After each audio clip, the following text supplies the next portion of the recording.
আর একটা হাদিস স্পষ্ট, সবাই বলে কিনা জানি না, হাদিসটা আমি বলি। সেটা হলো নবী সাল্লাল্লাহু আলাইহি ওয়াসাল্লাম বলেছেন, যখন কোনো কওমের মানুষরা এরকম আমানতের খেয়ানত করা শুরু করে, প্রতারণা করা শুরু করে, মাপে কম দেওয়া শুরু করে, মিথ্যা কসম করে পণ্য বিক্রি করা শুরু করে, আল্লাহ পাক ওই কওমের উপরে আল্লাহর গজব, দুর্ভিক্ষ নাযিল করে। দুর্ভিক্ষ আমার উপর আসবে না, তা কার উপর আসবে? একটা বিষয় খুব অবাক হচ্ছিলাম যে করার চেষ্টা করছে, ওদের ওখানে ভূমিকম্প কেন? ভূমিকম্প তো আমার উপর হওয়ার কথা ছিল, কারণ আমরা তো দুনিয়ার পাপে লিপ্ত আছি। জেনা, ব্যভিচার, পরকিয়া, পতিতালয়, আল্লাহর সাথে কুফরি, শিরক, মাপে কম দেওয়া, সুবহানাল্লাহ, এগুলো চলছে না আমাদের সমাজে। তাহলে আযাব পাওয়ার যোগ্য কি আমরা হই নাই? আমরা কি আযাব পাওয়ার যোগ্য হই নাই?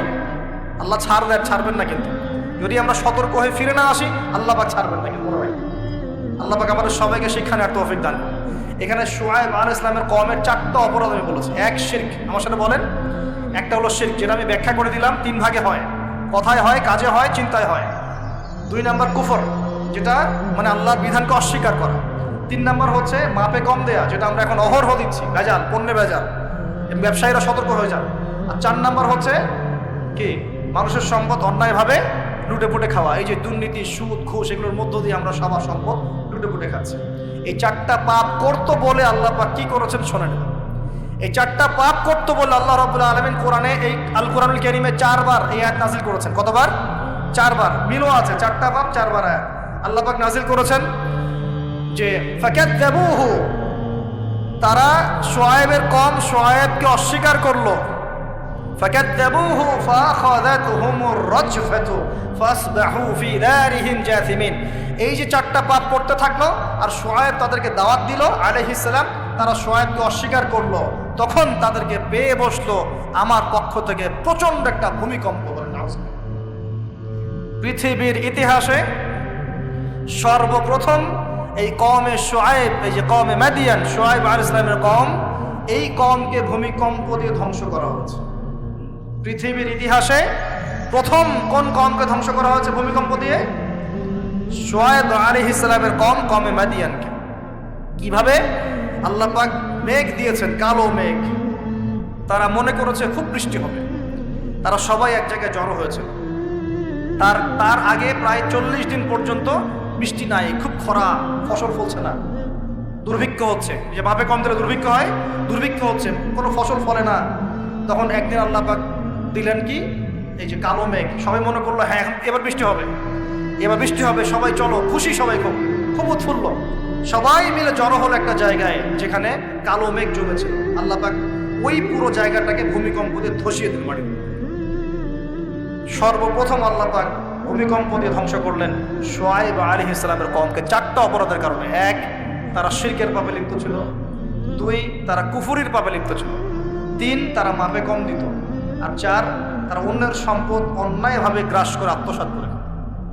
এই 4টা পাপ আমাদের মধ্যে আছে কিনা ভাই? আছে কিনা? এখন নবী সাল্লাল্লাহু আলাইহি ওয়াসাল্লাম আমাদেরকে সতর্ক করছেন, হে আমার উম্মত, তোমাদেরকে আল্লাহ মাফ করে দিবেন তোমরা যদি শিরকের পাপ না করো, কুফরি না করো, খালি লা ইলাহা ইল্লাল্লাহ মন থেকে পড়লে আল্লাহ মাফ করে দিবে ইনশাআল্লাহ। 5 ওয়াক্ত নামাজ ঠিক করে পড়ো, যাকাত দাও, রমজানে সওম রাখো, আমিরের আনুগত্য করো, একে অপরের প্রতি মহব্বত রাখো, ইনশাআল্লাহ আল্লাহ তোমাদেরকে মাফ করে দিবেন। কিন্তু তিনি সতর্ক করলেন। নবী সাল্লাল্লাহু আলাইহি ওয়াসাল্লাম বললেন, বাইনা ইয়াদাইস সাআ। এইবার এই হাদিসগুলো একটু ভালো করে শোনেন, আস্তে আস্তে আমি শেষ করছি। নবী সাল্লাল্লাহু আলাইহি ওয়াসাল্লাম বললেন, বাইনা ইয়াদাইস সাআ, কিয়ামতের আগে আগে, কিয়ামতের আগে আগে আসবে মুতায়নুন শাদীদ, বড় বড় দুটো মহামারী। বড় বড় মহামারী তো বুঝি আমরা, অসংখ্য মানুষ মারা যাবে, এরকম মহামারী আসবে। তারপর বাদাহু, এই মহামারীর পরে আসবে সানাওয়াতু জালাজিল, জালজালা বা ভূমিকম্পের বছরগুলো। জালজালা বা ভূমিকম্পের বছরগুলো, বছর নয়, বছরগুলো মানে বছর ধরে সিরিজ ভূমিকম্প হবে বিশ্ব। বলেন নাউজুবিল্লাহ। এই পর্যন্ত কি পৃথিবীতে কখনো সিরিজ ভূমিকম্প হয়েছে বছরের পর বছর ধরে? এখনো হয়েছে কি? হয়নি। আর হাদিসগুলো মেলাবেন। নবীজি বলছেন বাইনা ইয়াদাইস সাআ, কিয়ামতের আগে আগে মুতায়নুন শাদীদ, মহামারী ছড়াবে, প্রচন্ড বড় মহামারী। পৃথিবীতে যত মহামারী হয়েছে এগুলোর ইতিহাস ঘাটলে দেখা যাবে না কোন মহামারী কত বড় ছিল। সাম্প্রতিক মহামারী অনেক বড় ছিল, সাম্প্রতিক যে মহামারী চলে গেল, এটা পৃথিবীর অন্যতম বড় একটা মহামারী। আমি বলতে পারবো না যে এটাই সেই মহামারী যার কথা নবীজি বলছেন হাদিসে, এমনটা আমি বলতে পারবো না, কেউই বলতে পারবে না, কিন্তু হতেও তো পারে, পারে না? হতে পারে। তবে নবীজি স্পষ্ট বলছেন বা'দাহু, মহামারীর পরে আসবে সানাওয়াতু জালাজিল, জালজালার বছরগুলো, সিরিজ ভূমিকম্প হবে বছর ধরে। বলি নাউযুবিল্লাহ। কেন হবে? নবীজি বলছেন লা তাকুমুস সাআ, কিয়ামত হবে না হাত্তা ইউকবাদাল ইলম, যতক্ষণ পর্যন্ত না জ্ঞান উঠে যায়। এখন জ্ঞান উঠে যাচ্ছে না, কোরআন সুন্নাহর জ্ঞানকে মানুষ পরোয়াই করে না। মানুষ এখন বস্তুবাদী জ্ঞানকে বেশি প্রাধান্য দেয়, কোরআন সুন্নাহর জ্ঞানকে খুব কম মানুষই প্রাধান্য দিচ্ছে। বেশিরভাগ মানুষ বস্তুবাদী শিক্ষাকে প্রাধান্য দেয়। ইউকবাদুল ইলম, জ্ঞানকে কবজ করে নেওয়া হবে। নবীজি বলছেন এরপর কি হবে? ওয়া তাকসুরু জালাজিল, বেশি বেশি ভূমিকম্প হবে। ওয়া ইয়াতাকারাবু জামান, সময় সংক্ষিপ্ত হয়ে আসবে। এখানে অ্যামেজিং বিষয় হচ্ছে কি, প্রত্যেক ভূমিকম্পের সাথে সময় একটু একটু করে সংক্ষিপ্ত হয়। এটা রিসার্চ, সায়েন্সের। কিভাবে? পৃথিবীর ভিতরে একটা জায়গা আছে যেটা উত্তপ্ত, লাভা, এখানে লাভা আছে। আর পৃথিবীর ভিতরটা কিন্তু গরম। উপরেরটা আমরা যদিও দেখি এরকম শিলা, পাহাড় ইত্যাদি, পৃথিবীর ভিতরে কিন্তু আছে লাভা, যেটা সবাই মোটামুটি জানেন। এর ভিতরে একটা জায়গা আছে, ইনার কোর বলে জায়গাটা, একদম ভিতরে। এখনকার সাম্প্রতিক গবেষণা বলছে যে ভূমিকম্পগুলোর প্রভাবে, পৃথিবীতে যত ভূমিকম্প হয়েছে এর প্রভাবে ইনার কোর আগে যেদিকে ঘুরতো এখন উল্টা দিকে ঘোরা শুরু করেছে। নাউযুবিল্লাহ। মনে রাখবেন কিয়ামতের অন্যতম আলামত কিন্তু সূর্য পশ্চিম দিক থেকে উঠবে। আর সময় সংক্ষিপ্ত হয়ে আসবে। নবীজি বলেছেন যে একটা বছর চলে যাবে একটা মাসের মতো, একটা মাস চলে যাবে একটা সপ্তাহের মতো, একটা সপ্তাহ যাবে একটা দিনের মতো, একটা দিন যাবে কেমন, নবী এটাও বলেছেন। নবীজি বলছেন একটা দিন যাবে একটা ঘন্টার মতো। মানে ঘন্টা মানে কি, যে ম্যাচের কাঠি জ্বালাতে যতক্ষণ সময় লাগে এতটুকু সময়ের মধ্যে মিনিট চলে যাবে। কিভাবে হবে এটা আল্লাহ ভালো জানেন। আবার দাজ্জালের হাদিসেও আছে, দাজ্জাল যখন বিশ্বে শাসন করা শুরু করবে তখন 40 দিন সে বিশ্বকে শাসন করবে। কতদিন? 40 দিন, যার প্রথম দিনটা হবে 1 বছরের সমান লম্বা। প্রথম দিন কত বছর?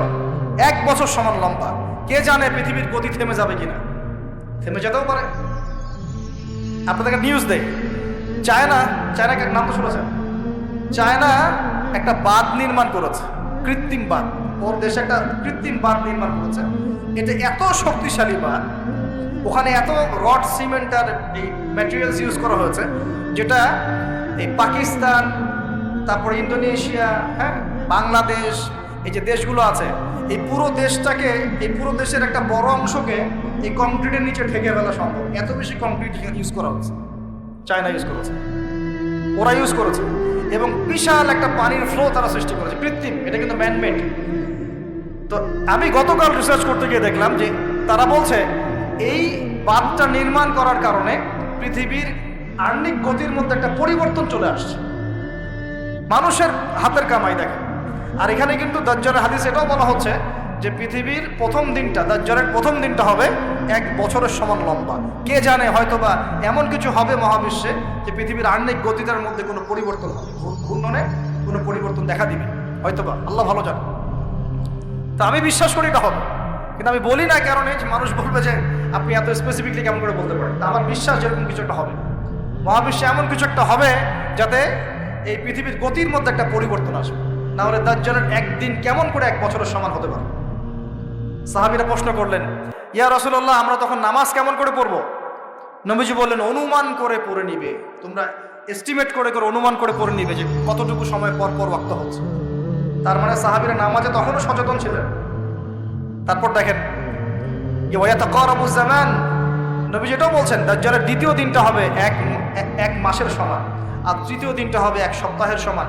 বাকি দিনগুলো হবে তোমাদের দিনের মতোই। এটা হবে, বিশ্ববাসী দেখবে এগুলা। বিশ্বের সামনে ভয়ঙ্কর কিছু ঘটনা ঘটা এখনো বাকি আছে। বিশ্বটা এমন থাকবে না, এখন যা দেখছেন সব এমন থাকবে না। নবীজি বলছেন জ্ঞান উঠে যাবে যখন, এটা উঠে যাচ্ছে দিন দিন। মানুষকে এখন শেখানো হচ্ছে মানুষ মানব থেকে সৃষ্টি হয়েছে।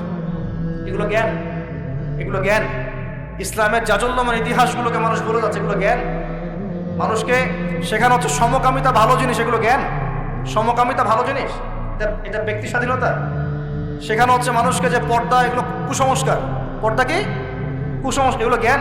জ্ঞান কাকে বলে? ওয়ুকবাদুল ইলম, মানে জ্ঞান উঠে যাচ্ছে, কবজ করে নেওয়া হচ্ছে। আর দেখেন আরেকটা হাদিস আসছে, আল্লাহ পাক কিন্তু কোরআন হাদিসকে তুলে নেবেন না। একটা হাদিসে আসছে আল্লাহ পাক কোরআন হাদিসকে তুলে নেবেন না, কিন্তু আলেমদের মৃত্যু হবে বেশি বেশি। আলেমদের জান কবজ করার মধ্য দিয়ে আল্লাহ পাক জ্ঞান উঠিয়ে নেবেন। একটু দেখেন না কয়জন আলেম আছে মাঠে, দেখেন তো কয়জন আলেম। আলেম তো অনেকেই আছে আলহামদুলিল্লাহ, কিন্তু বরেণ্য ওলামা যাদের কথা হাজার লক্ষ কোটি মানুষ শোনে, এমন আলেম কয়জন আছে দেখেন। আস্তে আস্তে প্রবীণ আলেমরা সব চলে যাচ্ছে। আর যে প্রজন্ম আমরা তৈরি করছি, এই প্রজন্মের কতজন এলম অর্জন করে ওই চ্যালেঞ্জ বুকে নিয়ে জাতিকে সংস্কারের জন্য নেমেছে দেখেন একটু। আমাদের দুনিয়া পেয়ে বসেছে। আমাদের চিন্তা হচ্ছে মসজিদ ইমামতি নিয়ে একটা তারাবি পড়াবো, ইমামতি করবো, একটা মাদ্রাসার মোহতামিম হবো, এতটুকুই আমার চিন্তা স্বপ্ন। কেন স্বপ্ন থাকতে হবে যে আমি আমার জ্ঞান দিয়ে উম্মাকে পরিবর্তন করবো ইনশাআল্লাহ, এবং আল্লাহর জমিনে আল্লাহর দিন প্রতিষ্ঠা করে ছাড়বো ইনশাআল্লাহ। এরকম চ্যালেঞ্জ নেওয়ার মানসিকতা আছে কয়জনের খেয়াল করে দেখেন। আর হিউজ এই যুব সমাজ যারা জেনারেল লাইনে পড়ছে, তাদের মধ্যে কয়জন আলেম হচ্ছে একটু চিন্তা করেন। আর যারা দুই একজন উঠে আসার সুযোগ পাচ্ছে, তাদেরকে আবার মানুষ বুক ভরে রিসিভ করছে না, তারা হেল্প পাচ্ছে না, সহযোগিতা পাচ্ছে না, বরং হিংসার শিকার হচ্ছে, বিদ্বেষের শিকার হচ্ছে, আগ্রহ হারিয়ে ফেলছে। আমি এখানে এসে কি করবো, আমাকে তো বুকে টেনে নেয় আর কেউ নেয়, এমন মনে হচ্ছে মানুষের কাছে। তো জ্ঞান উঠে যাবে, কিন্তু শুধু কোরআন সুন্নাহ আল্লাহ পাক তুলে নেবেন না, এমনটা আল্লাহ পাক বলেন নাই। আল্লাহ বলেছেন, তার নবীর মাধ্যমে জানিয়েছেন যে আলেমদের মৃত্যু হবে, সংখ্যা কমে যাবে। সংখ্যা বেড়েছে না কমেছে? সত্যি কথা হচ্ছে আলেমদের সংখ্যা, বরেণ্য আলেমদের সংখ্যা কমছে দিন দিন। এখনো আমরা শুধু তালেবে ইলম আছি। আর আমি দোয়া করি আমি তালেবে ইলম অবস্থায় থাকতে চাই, কারণ জ্ঞানের কোনো শেষ নাই। দোলনা থেকে কবর, জ্ঞান অর্জন করতেই থাকতে হবে। নবী মুসা আলাইহিস সালাম পর্যন্ত জ্ঞান অর্জন করতে গিয়েছেন খিজিরের কাছে আলাইহিস সালাম, জান নাই? নবী মুসা আলাইহিস সালাম বলছেন আমি সবচেয়ে জ্ঞানী মানুষ, আল্লাহ পাক বলছেন না তুমি সবচেয়ে জ্ঞানী মানুষ না, ওই যে আমার বান্দা খিজির ও জ্ঞানী মানুষ। তখন তিনি বলছেন আমি তার সাথে দেখা করতে চাই, জ্ঞান শিখতে চাই। হাল আত্তাবিউকা আলা আন তুআল্লিমানি মিম্মা উল্লিমতা রুশদা, তিনি গিয়ে বলছেন আমাকে কি আপনার সাথে রাখবেন, আল্লাহ পাক আপনাকে যা শিখিয়েছেন তার থেকে কিছু শেখাবেন? কে বলছে? নবী মুসা আলাইহিস সালাম। তো নবী মুসা আলাইহিস সালাম তালেবে ইলম হতে পারেন, আর আমরা কি ইয়া হয়ে গেছি নাকি? তো এই আন্তর্জাতিক খ্যাতি সম্পন্ন হাবিজাবি এগুলো বয়কট করেন, দরকার নাই এগুলো, এগুলো কোনো দরকার নাই। এমনি আমরা তালেবে ইলমই থাকতে চাই। আর আমরা শুধু দায়ী মাত্র, আপনাদেরকে হয়তো দাওয়াত দিতে পারবো, কিন্তু ফিকহের কঠিন মাসালাগুলো, গভীরতা, এগুলো আমরা বলতে পারবো, এগুলো মুফতি সাহেবরা বলতে পারবো। তো বরেণ্য ওলামায়ে কেরামদের সংখ্যা কিন্তু কমছে। আমরা দোয়া করি আল্লাহ পাক সমস্ত মাজলুম ওলামায়ে কেরামকে মুক্তিদানের ব্যবস্থা করুন, এবং আল্লাহ পাক বাংলার জমিনে আলেমদেরকে দিয়ে ভরিয়ে দিন ইনশাআল্লাহ। আর জাহেলদেরকে আল্লাহ পাক আলেমের জায়গায় আনা থেকে আমাদেরকে হেফাজত করুন। আর আমাদের সবাইকে এই ট্রল পাগল হলে চলবে, ইস্যু পাগল হলে চলবে, সমালোচনা সংস্কৃতি লালন করা যাবে। আপনি মানুষ তৈরি করেন, মানুষ তৈরি করা অনেক কঠিন, নামিয়ে দেওয়া সহজ। আমরা এই জায়গায় আসতে অনেক কষ্ট করতে হয়েছে, কিন্তু নামানো কিন্তু খুব সহজ। একটা ইস্যু দিয়ে নামাতে পারে না, একটা ইস্যু সৃষ্টি করে নামাতে পারে। এই জায়গায় আসতে কিন্তু অনেক কষ্ট করতে হয়। অতএব আল্লাহর দ্বীনের সাথে গাদ্দারি করলে আল্লাহ পাক ছাড়বেন না, কিন্তু এটা মাথায় রাখবেন। আল্লাহ পাক আমাদের সবাইকে বোঝার তৌফিক দান করুন। নবীজি বলছেন কখন এই ভূমিকম্পগুলো আসবে, সিরিজ ভূমিকম্পগুলো কখন আসবে? যখন জ্ঞান উঠে যাবে এবং জালজালা বাড়বে, ইয়াতাকারাবু জামান, জামানা কাছাকাছি চলে আসবে। আরও বলছেন নবীজি যে তোমাদের মাল সম্পদ বৃদ্ধি পাবে, ফায়াফিদু, এবং মাল সম্পদ উপচে পড়বে তোমাদের। দিন দিন দেখছেন না যে যার স্যান্ডেল কেনার টাকা ছিল না, সে এখন উঁচু উঁচু বিল্ডিং তৈরি করতেছে, দেখেন নাই? এটাই তো নবী সাল্লাল্লাহু আলাইহি ওয়াসাল্লাম হাদিসে জিবরিলে কি বলেছেন? ওয়ান তারাল হুফাতাল উরাতাল আলাতা রিয়া আশ-শাই ইয়াতাতাওয়ালুনা ফিল বুনিয়ান। নবীজি বলছেন কিয়ামতের অন্যতম নিদর্শন হচ্ছে সমাজের নগ্ন পদের খালি গায়ের রাখাল শ্রেণীর মানুষ উঁচু উঁচু বিল্ডিং নির্মাণের প্রতিযোগিতা করবে। এমনটা হচ্ছে না? সম্পদ বাড়ছে মানুষের, এটাও একটা কিয়ামতের সাইন। নবীজি আরো বলছেন ওয়াজাহরাতিল খায়নাত ওয়াল মুগান্নিয়াত, এবং বেশি বেশি বাদ্যযন্ত্র এবং নায়িকা নর্তকী, এগুলো সংখ্যা বাড়ছে না? এগুলো বাড়ছে। এই সময়ে নবী সাল্লাল্লাহু আলাইহি ওয়াসাল্লাম বলছেন যে এই জালজালাগুলো আসতে থাকবে। এটা একটা হাদিস। একটাতে আসছে যে নবী সাল্লাল্লাহু আলাইহি ওয়াসাল্লাম বলছেন লা ইয়াশরাবান্না নাস মিন হাযিহিল উম্মাহ আল খামর, আমার উম্মতের মধ্যে কিছু মানুষ মাদকদ্রব্য পান করবে, সবাই না, কিছু মানুষ মাদকদ্রব্য পান করবে। ওয়া ইউসাম্মুনাহা বিগাইরি ইসমিহা, এবং সেই মাদকের নাম তারা পরিবর্তন করে খাবে। খাচ্ছে না মানুষ এখন? মদকে মদ বলছে না। এই যে তোমরা টাইগার খাও কেন, স্পিড খাও কেন, এগুলোর মধ্যে অ্যালকোহল নাই? দিব্যি দেখ বাচ্চাদেরকে এগুলো খাওয়াচ্ছে অনেকে, দেখা যায়। আপনারা কি পাগল হয়ে গেছেন নাকি? এগুলোর মধ্যে এমন ক্ষতিকর উপাদান আছে যেগুলো দিয়ে মানুষের কিডনি ড্যামেজ হয়ে যায়। দিব্যি রোজার মাসে রমজান রোজা খুলেই একেবারে সিগারেট হাতে নিয়ে একদম এগুলা খাওয়া শুরু। এগুলোর মধ্যে মাদকদ্রব্য আছে। যে পানীয়র মধ্যে যার্রা পরিমাণ মাদকদ্রব্য থাকবে সেটাও মাদক, মনে রাখবেন। স্মোক করো, স্মোকটাকে অনেকে মাদক মনে করে না, তাই না? স্মোকিংটাকে অনেকে মাদক মনে করে না, মনে করে মাকরু মনে হয়। মাকরু মানে কি? মাকরু মানে কি ভালো? মাকরু মানে কি? মাকরু মানে কি? কোরআনে সূরা বানু ইসরাঈল খুলে দেখেন, বড় বড় কিছু পাপের কথা মেনশন করে আল্লাহ পাক বলছেন এই পাপগুলো ছেড়ে দাও, এই পাপগুলো আল্লাহর কাছে মাকরু, এই পাপগুলো আল্লাহর কাছে অপছন্দের পাপ। এটা কি মাকরু মানে কি জায়েজ করে নেওয়া? সিগারেট খাওয়া বন্ধ করেন, ওয়াদা করেন আমার সাথে যে আজকে থেকে কোনোদিন সিগারেটে হাত দিবেন না। কোনো প্রকার এইসব টাইগার মাইগার স্পিড খাবেন, এসব ভালো জিনিস না। ভালো কিছু খান না, ভালো কিছু খান। আর অনেকে দেখা যায় যে জর্দা খাওয়া শুরু করেছে। কেন? এটাও কি সুন্নত নাকি? কি দরকার আছে ভাই? এতটুকু খাইলে হয়তো নেশা হয় না, বুঝলাম। এতগুলো জর্দা একবারে খান দেখি, খাওয়া যাবে? খামারের মূলনীতি কি? যার বেশি খেলে নেশা হয় তার অল্প খাওয়া হারাম। মনে করেন এখানে যতটুকু পানি আছে, এতটুকু খেলে, এতটুকু মাদক খেলে কারো নেশা হচ্ছে না, কিন্তু এতটুকু খেলে নেশা হচ্ছে। তার মানে কি এতটুকু খাওয়া জায়েজ, এতটুকু খাওয়া হারাম, নাকি পুরোটাই হারাম? এটা বোঝার জন্য কি মুফতি হওয়ার দরকার আছে? আপনি বুঝতে পারছেন। অতএব এই যাবতীয় মাদক দ্রব্য থেকে দূরে থাকতে হবে, না হলে ভূমিকম্প আসবে। কিন্তু ভূমিকম্প আসবে। আর মাদক দ্রব্য নিয়ন্ত্রণ অধিদপ্তর দিয়ে শুধু মাদক নিয়ন্ত্রণ করা যাবে না। মানুষের ঈমান আকীদার পরিবর্তন দরকার। মানুষের মধ্যে আল্লাহর ভীতি জাগ্রত করতে হবে, তাহলে মানুষ অটোমেটিক মাদক ছেড়ে দিবে ইনশাআল্লাহ। আমরা কি যুবক ভাইদের কাছে ওয়াদা নিতে পারি ইনশাআল্লাহ তাআলা জীবনেও কোনোদিন মাদক খাবো না, জীবনে কোনোদিনও মাদকের ধার কাছে যাবো না? আল্লাহ পাক সাক্ষী থাকুন, আল্লাহ কবুল করুন, আমিন। প্রিয় ভাইয়েরা, এটা নবীজি বলছেন লা ইয়াশরাবান্নান নাস মিন হাযিহিল উম্মতি খামরুন, আমার উম্মতের কিছু মানুষ খামর মাদক পান করবে, ওয়া ইউসাম্মুনাহা বিগায়রি ইসমিহা, এর নাম রাখবে ভিন্ন, অন্য নামে ডাকবে, মাদক বলে ডাকবে না। ইউযাফু আলা রুউসিহিমুল মাআজিফ, মাআজিফ মানে হচ্ছে বাদ্যযন্ত্র। মাআজিফ মানে কি? বাদ্যযন্ত্র। এখন বলেন তো মাথার কাছে বাদ্যযন্ত্র থাকবে মানে কি? কি বুঝলেন? কে বলেছে? ইয়ারফোন, ব্লুটুথ, এই যে আপনি যে মাথায় কানে দিয়ে রাখছেন, মাথায় আছে না? দেখেন নবী সাল্লাল্লাহু আলাইহি ওয়াসাল্লাম কতদিন আগে, 1400 বছর আগে এই হাদিস বলে গেছেন যে ওই সময় আমার উম্মতের একটা অংশ এরকম করে হেডফোন দিয়ে মাথা দিয়ে গান শুনে, কানের ভিতরে গান, মিউজিক চলছে না? ওয়াল মুগান্নিয়াত, এবং তারা গায়িকা নায়িকা নর্তকী নাচায় না মানুষ? শহরগুলোতে গিয়ে দেখেন খালি গায়িকা নর্তকীর, শহরে যাওয়া লাগে, ফেসবুক ইউটিউব ঢুকলেই তো দেখা যায়, সবখানেই নাচতে আছে আর কি। রাস্তাঘাট, ব্যাংক ব্যালেন্স, অফিস আদালত, সব জায়গায় নগ্নতা, বেপরদামি চলে গেছে।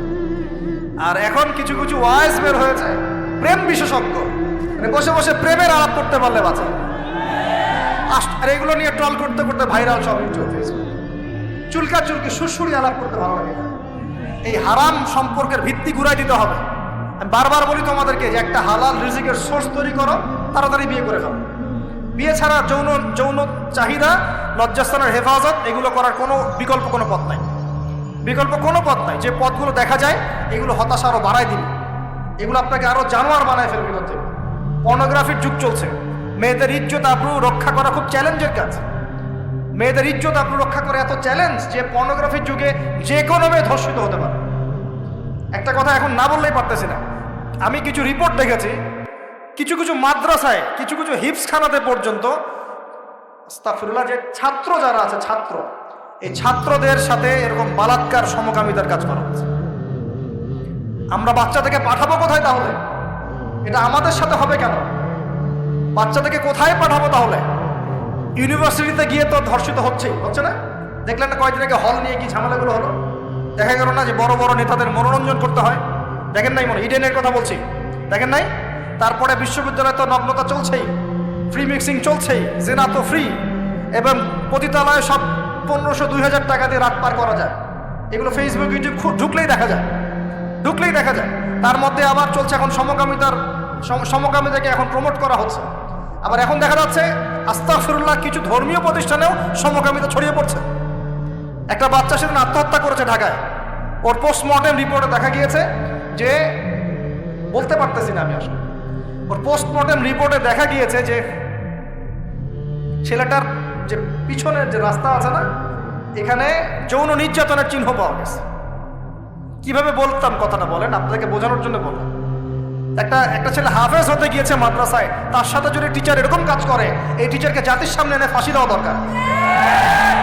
তখন সবার একটা আক্কেল হবে, শিক্ষা হবে। পাপ তো পাপই, আলেম করলেও পাপ, জালেম করলেও পাপ, নাকি ওটা মাফ হয়ে যাবে নাকি? এই ঘটনাগুলো ঘটছে কেন? কেন ঘটবে এই ঘটনাগুলো? আল্লাহ পাক আমাদের সবাইকে বোঝার তৌফিক দান করুন।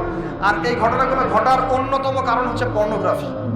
মানুষ ভিতর থেকে এগুলো যখন মোবাইলে দেখা শুরু করে, দেখতে দেখতে দেখতে দেখতে ভিতরটা পশুর মতো হয়ে যায়। তখন শুধু মানুষ না, বাচ্চাকে পেলেও ধর্ষণ করবে, গরু ছাগল পেলেও ধর্ষণ। আমি কিয়ামতের আলামতের হাদিসগুলো টুকটাক কিছু গবেষণা করেছি। শেষ জামানার এমন হাদিস আসছে যে মানুষ একসময় গরু ছাগলের সাথে জেনা করা শুরু করে। এই সময়টা কিন্তু আসতেছে সামনে থেকে। এক সময় ছিল মানুষ কি করতো জানেন? পরকিয়া করতো, বউ আছে বাসায়, অন্যের সাথে সম্পর্ক করতো। তারপর দেখা গেল যে প্রেম করে, চুপি চুপি প্রেম করে। আগে ওই সময় চুপচুপ করে চিঠি দিত, কেউ জেনে না যায়। আস্তে আস্তে সবাই একটু উন্মুক্ত হয়ে গেল। এখন প্রেম করাটা ফ্যাশন হয়ে গেল। আমার 10টা গার্লফ্রেন্ড, আমার 5টা, আমার 2টা, তুই কয়জনের সাথে করছিস, আমি 5 জনের সাথে, তুই কয়জনের সাথে, আমি 2 জনের সাথে। ফ্যাশন হয়ে গেছে, এখন ওপেন। তারপরে আস্তে আস্তে কি হলো দেখেন, ধর্ষণ বাড়তে থাকে। এই যুগটাও এখন চলে যাচ্ছে, ধর্ষণ তো অ্যাভেলেবেল এখন হচ্ছেই। তারপরে এখন একটা যুগ আসলো, ছোট ছোট বাচ্চা মেয়েদেরকে এখন ধর্ষণ করা হচ্ছে, ছোট ছোট বাচ্চা মেয়েকে। এই যুগও এক সময় চলে যাবে। তারপরে আসবে এমন যুগ, দেখবেন খালি ছেলের সাথে মেয়ের সাথে। এটাও কিন্তু চলে আসছে, ছেলের সাথে জেনা করতেছে না, মেয়ের সাথেও জেনা করতেছে এখন। এরপর কি হবে? নবীজি হাদিসে বলেছেন, এরপর মানুষ ওই গরু ছাগল গবাদি পশুর সাথে জেনা করা শুরু। এই খবরও পাবেন, দেখে নিয়েন। আমি বললাম এই খবরও পাবেন যে মানুষ গবাদি পশুর সাথে জেনা করছে। তোমরা একটু ঘাটাঘাটি করে দেখো আমার কথাটা মেলে কিনা, ইন্টারনেট ঘাটাঘাটি করে দেখো যে এই কথাটা মেলে কিনা। মানুষ গবাদি পশু প্রাণীর সাথেও জেনা করবে। নবীজি এগুলো কথা বলে গেছেন। ওদেরকে নিয়ে অনেক কিছু বলার আছে আমার, ইনশাল্লাহ আমি কালকে লেকচার দিব মেয়েদেরকে নিয়ে ইনশাল্লাহ। একটা মহিলা সমাবেশ আছে ওখানে। যেটা বলছিলাম প্রিয় ভাইয়ের, এই পাপগুলোর কারণে কিন্তু আল্লাহর শাস্তি নেমে আসে।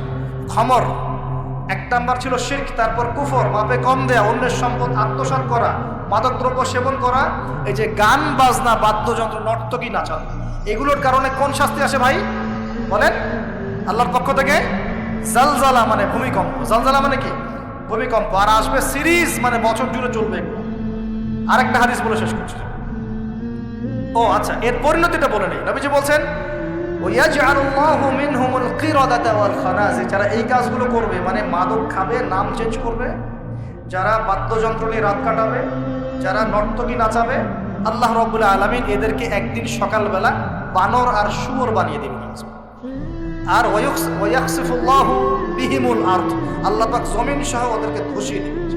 এই যে ভূমিধস, যখন দেখা যাবে যে গনিমতের মাল বা রাষ্ট্রীয় সম্পদ যেগুলো আছে, বুঝতে পারছেন, গনিমতের মাল, রাষ্ট্রীয় সম্পদ, এগুলোকে মানুষ ব্যক্তিগত সম্পদ মনে করে খাওয়া শুরু হয়েছে কি হয় নাই? কথা বলেন। এই সিচুয়েশন আসছে কি আসে নাই? একটা হাতি আসতে থাকে উপর থেকে, হাতি আস্তে আস্তে আস্তে আস্তে মাছি হয়ে যায়, হয় না? এটা হয় কি না?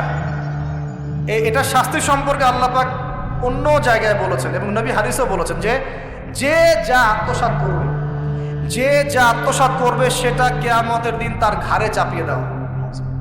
কিয়ামতের মাঠে উঠে দেখবেন বহু মানুষ কাঁধের মধ্যে রিলিফের টিন নিয়ে বসে আছে, বহু মানুষ কাঁধের মধ্যে রিলিফের গম নিয়ে বসে আছে, বহু মানুষ কাঁধের মধ্যে দেখবেন যে বন্যার্থদের ত্রাণের যে কম্বল, এই যে ত্রাণের বিষয়গুলো কাঁধে নিয়ে বসে আছে, রাস্তার কন্ট্রাক্টরির টাকা পয়সা কাঁধে নিয়ে বসে আছে, বহু মানুষ এই কাজ করে।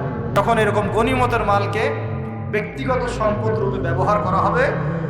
ওয়াল আমানাতু, এবং আমানতকে, ওয়াল আমানাতু মাগরামান, আমানতটাকে মাগনামান মানে গনিমত মনে করা হবে, আমানতটাকে গনিমত মনে করা হবে। ওয়াল আমানাতু মাগনামান, আমানতকে গনিমত মানে আমানত রাখা হয়েছে, ও খেয়ানত করে ফেলবে, রুটি পুড়ে খেয়ে ফেলবে। এটা হচ্ছে কি না? সবচেয়ে সেরা আমানত আমাদেরকে আল্লাহ দিয়েছেন ইসলাম, আমরা সেই ইসলামের সাথে খেয়ানত করছি কিনা বুঝতে পারছেন না? একজন আলেমকে আল্লাহ পাক আমানত দিয়েছেন দ্বীনের জ্ঞান, সে জ্ঞানের সাথে খেয়ানত করছে কিনা?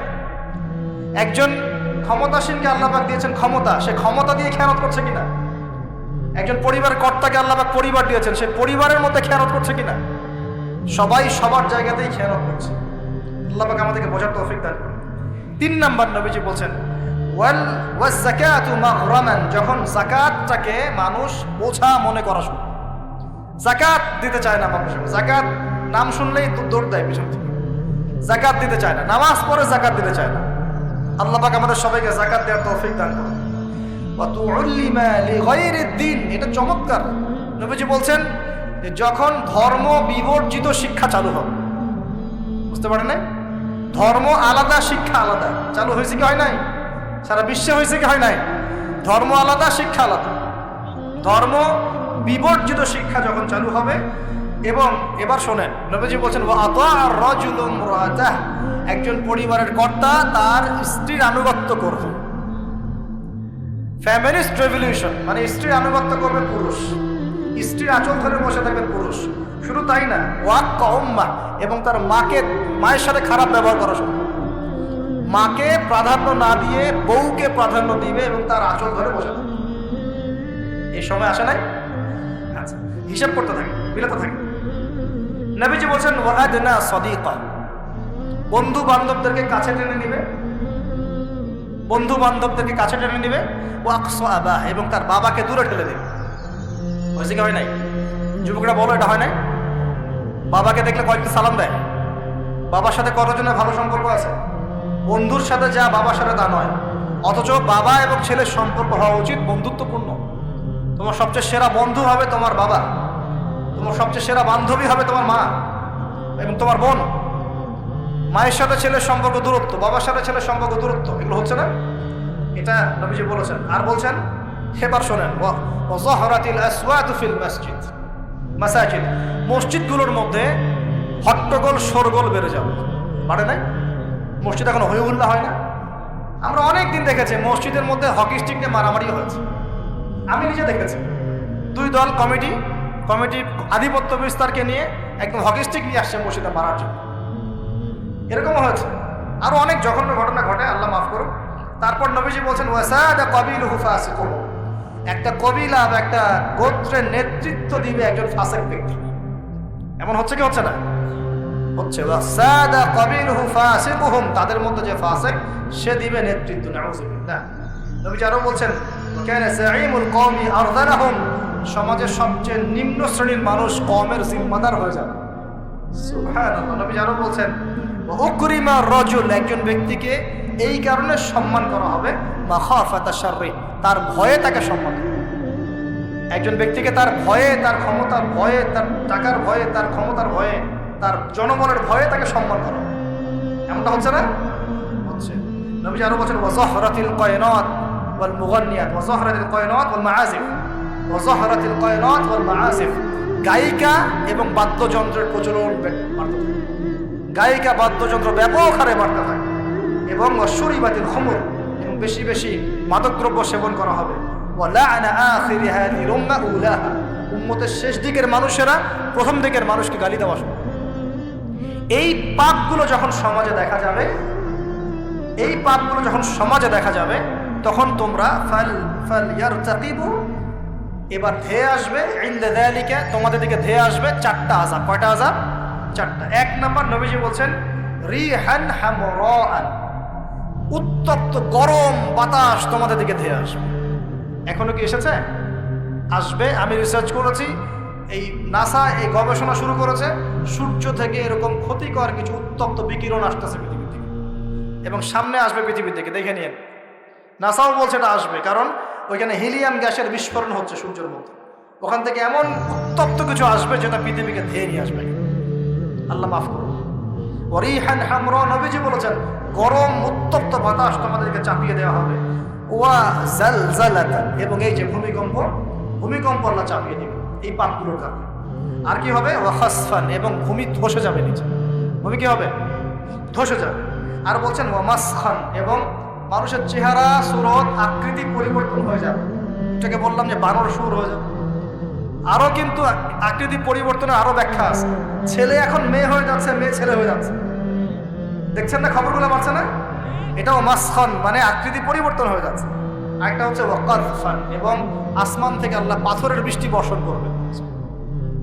এই পাঁচটা শাস্তি তোমাদের কাছে ধেয়ে আসবে। কিভাবে? একটা তসবিহ দানা ছিঁড়ে দিলে যেভাবে টপ টপ করে সব পড়ে যায়, পুঁথিগুলো, এত দ্রুত এই ফিতনাগুলো আসতে থাকে। তাহলে ভাই কোন কোন পাপ শিখলাম? আজকের এই ছোট্ট আলোচনা আমরা শিখলাম যে শুআয়ব আলাইহিস সালামের কওমকে সর্বপ্রথম ধ্বংস করা হয়েছে ভূমিকম্প দিয়ে। যে ভূমিকম্প আমরা এখন আমাদের সামনে দেখছি এবং আশঙ্কা করা হচ্ছে বাংলাদেশের দিকেও বড় কোনো ভূমিকম্প, এটা আশঙ্কা করা হচ্ছে। এবং ভূমিকম্প প্রবণ এলাকাগুলোর মধ্যে সিলেটও আছে। সিলেট, চট্টগ্রাম, এই বার্মার এই রুট আছে, এদিকে রংপুর, ঢাকা তো এগুলো তো আছেই। এবং সবচেয়ে বেশি ক্ষতির মধ্যে পড়তে পারে ঢাকা শহর। আল্লাহ না করুক, আল্লাহ না করুক তো দোয়া করছে, কিন্তু পাপ তো ঠিকই করছে। আল্লাহ না করুক যদি এরকম 5 থেকে 6 মাত্রারও কোনো ভূমিকম্প হয়েছে যার উৎপত্তি স্থল বাংলাদেশের কাছাকাছি, তাহলে দেখবেন আল্লাহ না করুক লক্ষ লক্ষ মানুষ মারা যাবে না। আল্লাহ আমাদেরকে হেফাজত করুক, আল্লাহ আমাদেরকে বাঁচাক। প্রিয় ভাইয়েরা, তবে আমরা শিখলাম শুআয়ব আলাইহিস সালামের কওম কোন কোন পাপ করেছিল যার কারণে এই আযাব আসছে। 1 নাম্বার শিরকের পাপ করছে। কি পাপ বলেন? আমরা আল্লাহর কাছে তওবা করছি, আল্লাহ আমরা যত রকম শিরকের পাপে ছিলাম আল্লাহ তোমার কাছে তওবা করলাম এবং আজীবন শিরক মুক্ত আমল নিয়ে চলবো ইনশাআল্লাহ। 2 নাম্বার তারা কুফরি করতো, আমরা সমস্ত কুফরি থেকে আল্লাহর কাছে তওবা করছি, আল্লাহ আমাদেরকে কুফরি মুক্ত আমল করার তৌফিক দান করুন। 3 নাম্বার তারা মাপে কম দিত। আমরা যারা ব্যবসা করব বা অর্থনৈতিক জীবন চালাবো কোনোদিনও মাপে কম দেবো না। আল্লাহ আমাদেরকে হেফাজত করুন, বোঝার তৌফিক দান করুন। ইসলাম বলেছেন একজন মুমিনের পায়ে যদি একটা কাঁটা বিঁধে, চলতে চলতে একটা কাঁটা বিঁধে, এর বিনিময়ে আল্লাহ পাক তার গুনাহগুলো মাফ করে দিবেন। তো যে বিষয়টা বলছিলাম যে আল্লাহ রাব্বুল আলামিন সূরা আরাফের 179 নম্বর আয়াতে বলেছেন যে আমি প্রচুর জিন আর মানুষকে সৃষ্টি করেছি জাহান্নামের জন্য। যার দলিল আমরা একটা হাদিস থেকে দিলাম যে উম্মতে মুহাম্মাদি 73 দলে ভাগ হয়ে যাবে, যার 72টা দলে জাহান্নামে যাচ্ছে, একটা জান্নাতে যাবে। তার মানে সংখ্যা কম হচ্ছে। আরেকটা দলিল দিচ্ছিলাম যে আল্লাহ রাব্বুল আলামিন কোরআনুল কারীমের শব্দের অপচয় করেন না। একটা শব্দ দিয়ে তিনি একটা কওমের ইতিহাস তুলে ধরেছেন। যেমন যুলকারনাইন যাচ্ছিলেন পূর্ব দিকে, যেতে যেতে একটা কওমকে দেখলেন যে কওমের সূর্যের আলো থেকে বাঁচার মতো প্রযুক্তি জানা ছিল না, এতই মানবেতর জীবনযাপন করত। আল্লাহ পাক এই কওম সম্পর্কে বললেন কাযালিক, এরা এমনই ছিল। একটা শব্দ দিয়ে কওমের পুরো হিস্ট্রি বলা শেষ। এই কাযালিকা শব্দ দিয়ে আপনি তাফসীর দেখতে পারেন এই কওম সম্পর্কে কত কি বলা হয়েছে। সে আল্লাহ রাব্বুল আলামিন সূরাতুর রহমানের মধ্যে একই আয়াত 31 বার রিপিট করলেন বা 32 বার রিপিট করলেন। ফাবিআইয়ি আলাই রাব্বিকুমা তুকাযিবান, মানে কি, কারণটা কি? কারণ এই সূরার মধ্যে এমন কিছু আছে যেটা আল্লাহ পাক চাচ্ছেন আমরা বেশি বেশি করে বুঝি। তোমরা আল্লাহর কোন কোন নিয়ামতকে অস্বীকার করবে। আল্লাহ রাব্বুল আলামিন আমাদেরকে কৃতজ্ঞ হতে বলছেন এই সূরার মধ্যে। আমরা যদি আল্লাহর নিয়ামত চতুর্দিকে দেখি তাহলে গুণে শেষ করতে পারবো না। আল্লাহ পাক বারবার স্মরণ করাচ্ছেন তোমরা আল্লাহর কোন কোন নিয়ামতকে অস্বীকার করবে। এরপরেও মানুষ আল্লাহ দ্রোহী আচরণ করছে। সহিহ বুখারীর মধ্যে 4 বার এই হাদিসটা আসার মানে হচ্ছে যে আল্লাহ পাক এখানেও বোঝানোর চেষ্টা করছেন যে জাহান্নাম থেকে বাঁচার জন্য আমাদের কত সতর্ক থাকা উচিত। হাদিসটা হচ্ছে এই, কিয়ামতের মাঠে আল্লাহ রাব্বুল আলামিন আদম আলাইহিস সালামকে ডাকবেন। আদম আলাইহিস সালামের নাম তো শুনেছেন, তিনি কে? আদি পিতা। তাকে কি কারণে সম্মানিত করা হয়েছিল বলেন? তাকে কি কারণে সম্মান দেওয়া হয়েছিল? জ্ঞানের কারণে। তাকে ফেরেশতারা সেজদা করলেন কি কারণে? শারীরিক গঠনের কারণে, শক্তির কারণে, জ্ঞানের কারণে। এই জ্ঞান এখন আমাদের মধ্যে চরম অভাব। এই জ্ঞানের চর্চার চরম অভাব আছে আমাদের মধ্যে এখন। আমরা জ্ঞান চর্চা করতে চাই না। আমরা স্লোগান দিতে চাই যে আল কোরআনের আলো ঘরে ঘরে জ্বালো, কিন্তু প্রত্যেকটা ঘরে একটা করে কোরআনের হাফেজ নাই। এমনকি প্রত্যেকটা ঘরে একটা করে মানুষও পাওয়া যাবে কিনা যারা কোরআন বিশুদ্ধ করে তেলাওয়াত করতে পারে। তবে একটা কথা বারবার বলি যে এইসব আইওয়াশ শোডাউন দিয়ে ইসলামের কোনো কল্যাণ নাই। ইসলামের কল্যাণ কনস্ট্রাকটিভ কাজ করতে হবে। প্রথমে জ্ঞান চর্চা করতে হবে, ক্লাসিক্যাল সাবজেক্টগুলো পড়তে হবে। ফর এক্সাম্পল কোরআন, অ্যারাবিক সাহিত্য, ফর এক্সাম্পল হাদিস, রাসূলের জীবনী সাল্লাল্লাহু আলাইহি ওয়াসাল্লাম, ফর এক্সাম্পল সিরাত, ইসলামের হিস্ট্রি, ইসলামিক ইকোনমিক্স, জিওপলিটিক্স, এবং আপনি যেখানে পড়ছেন সায়েন্স, আর্টস, কমার্স, এগুলো পড়বেন। পড়াশোনা করে জ্ঞান চর্চা করতে আমরা চাচ্ছি না, আমরা রাতারাতি ফল পেতে চাই। এই জন্য আইওয়াস শোডাউনে বেশি ব্যস্ত থাকি। এগুলোতে ইসলামের কোনো খায়ের নাই, কল্যাণ নাই। আসেন, আদম আলাইহিস সালামকে আল্লাহ পাক ডাকবেন, ডেকে বলবেন তোমার সন্তানদের মধ্য থেকে জাহান্নামীদেরকে আলাদা করে দাও। আদম আলাইহিস সালাম বলবেন, হে আল্লাহ, কতজনকে আলাদা করে দেব? আল্লাহ রাব্বুল আলামিন বলবেন, প্রতি 1000-এ 999 জনকে জাহান্নামের জন্য আলাদা করে দাও। বলেন ইন্না লিল্লাহ ওয়া ইন্না ইলাইহি রাজিউন। প্রতি 1000-এ 999 জনকে জাহান্নামের জন্য আলাদা করে দাও। আপনি গাণিতিকভাবে এটাকে ব্যাখ্যা করতে যায়েন না, এখানে বোঝানো হচ্ছে মেজরিটি, অর্থাৎ বেশিরভাগ মানুষ জাহান্নামে যাচ্ছে, কোনো সন্দেহ নেই। হ্যাঁ, এটা ঠিক, জাহান্নামে যাওয়ার পরে কবিরা গুনাহগার যে ব্যক্তিরা আছে তাদের জন্য নবী সাল্লাল্লাহু আলাইহি ওয়াসাল্লাম সুপারিশ করবেন, এবং যার অন্তরে সরিষা দানা পরিমাণ ঈমান ছিল, মন থেকে লা ইলাহা ইল্লাল্লাহ সাক্ষ্য দিয়েছে, একদিন না একদিন সে জান্নাতে যাবে ইনশাআল্লাহ। কিন্তু আমরা কি চাইবো জাহান্নামের শাস্তি ভোগ করে জান্নাতে যেতে? জাহান্নাম কি, এটা একটা হাদিস দিয়ে বুঝাচ্ছি। আল্লাহ রাব্বুল আলামিন এই পৃথিবীর সবচেয়ে সুখী মানুষটাকে, এই পৃথিবীতে যার কোনো দুঃখ কষ্ট কিচ্ছু ছিল না, এই মানুষটাকে ডেকে নিয়ে আসবেন। ডেকে নিয়ে এসে জাহান্নামে ঢুকাবেন এক মুহূর্ত সময়ের জন্য, ধরেন 1 সেকেন্ড বা 1 ন্যানো সেকেন্ড। এরপরে বের করে নিয়ে আসবেন, নিয়ে এসে বলবেন, পৃথিবীতে কি সুখে ছিলে? সেই ব্যক্তি বলবে, সুখ কি জিনিস হে আল্লাহ আমি জানি না। আমি কি বুঝাতে পারছি ভাই?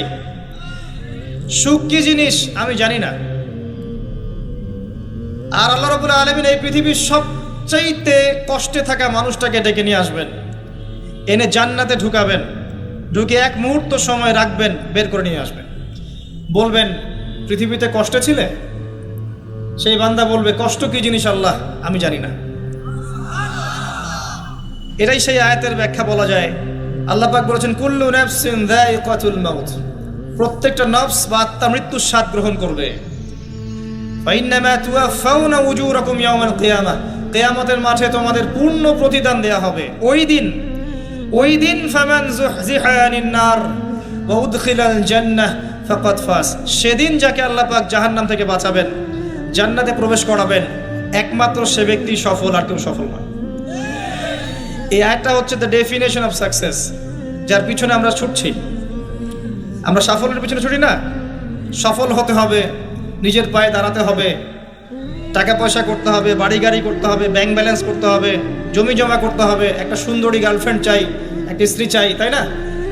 আমরা সাফল্যের পিছনে ছুটতে চাই, আর আমাদেরকে বস্তুবাদী দর্শন শেখায় এগুলোই সাফল্যের মানদণ্ড।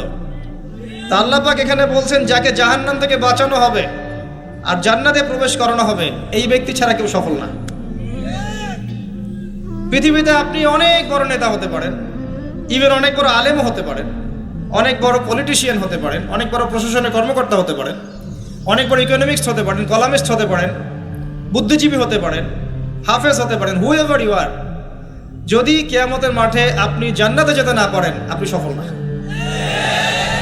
আর পৃথিবীতে যে মানুষ মুদির দোকান করছে, ভ্যান চালাচ্ছে, রিক্সা চালাচ্ছে, বারবার সেলুনে কাজ করে, কৃষক কৃষি কাজ করে, যাদেরকে মানুষ চেনেও না, ঈমান আছে, 5 ওয়াক্ত নামাজ পড়ে, ছেঁড়া কাপড় পরে থাকে, এত মান মর্যাদা নাই, ভাইরাল না, মানুষ চিনে না, গভীর রাত্রে তাহাজ্জুদ পড়ে, দেখবেন এই ব্যক্তি যদি কিয়ামতের মাঠে জান্নাতে চলে যায়, এই ব্যক্তি আমার চেয়ে সফল, কোনো সন্দেহ নাই। তো আমাদের দৃষ্টিভঙ্গি আগে চেঞ্জ করতে হবে, দুনিয়ামুখী দৃষ্টিভঙ্গি ত্যাগ করতে হবে, পরকালমুখী দৃষ্টিভঙ্গি দরকার। নবী সাল্লাল্লাহু আলাইহি ওয়াসাল্লাম সাহাবায়ে কেরামের ভিতরে এই পরিবর্তন নিয়ে এসেছিলেন, তাদেরকে আল্লাহমুখী করেছেন, আল্লাহমুখী। যখন তারা আল্লাহমুখী হয়ে গেছেন, তখন দুনিয়া তাদের কাছে তুচ্ছ হয়ে গেছে। দুনিয়ার কষ্ট সহ্য করে নিয়েছেন, দুনিয়ার ভোগ বিলাস ত্যাগ করে দিয়েছেন, দুনিয়াকে সর্বোচ্চ প্রাধান্য দেননি, হাজত বা প্রয়োজন মনে করেছেন। দুনিয়ার সব কাজ করেছেন শুধু আল্লাহ সন্তুষ্টির জন্য। এবং আমি অনেক লেকচারে এটাও বলেছি, যে আপনি দুনিয়ার প্রতিটা কাজ আল্লাহ সন্তুষ্টির জন্যই করেন, কারো কাছে কিছু পাওয়ার আশায় করেন না। যদি কারো কাছে প্রতিদান পাওয়ার আশায় দুনিয়ার কাজগুলো করেন, আপনি কষ্ট পাবেন। কারো কাছে আশা করেন না, আল্লাহর কাছে আশা করেন প্রতিদান, আপনি কষ্ট পাবেন না ইনশাআল্লাহ।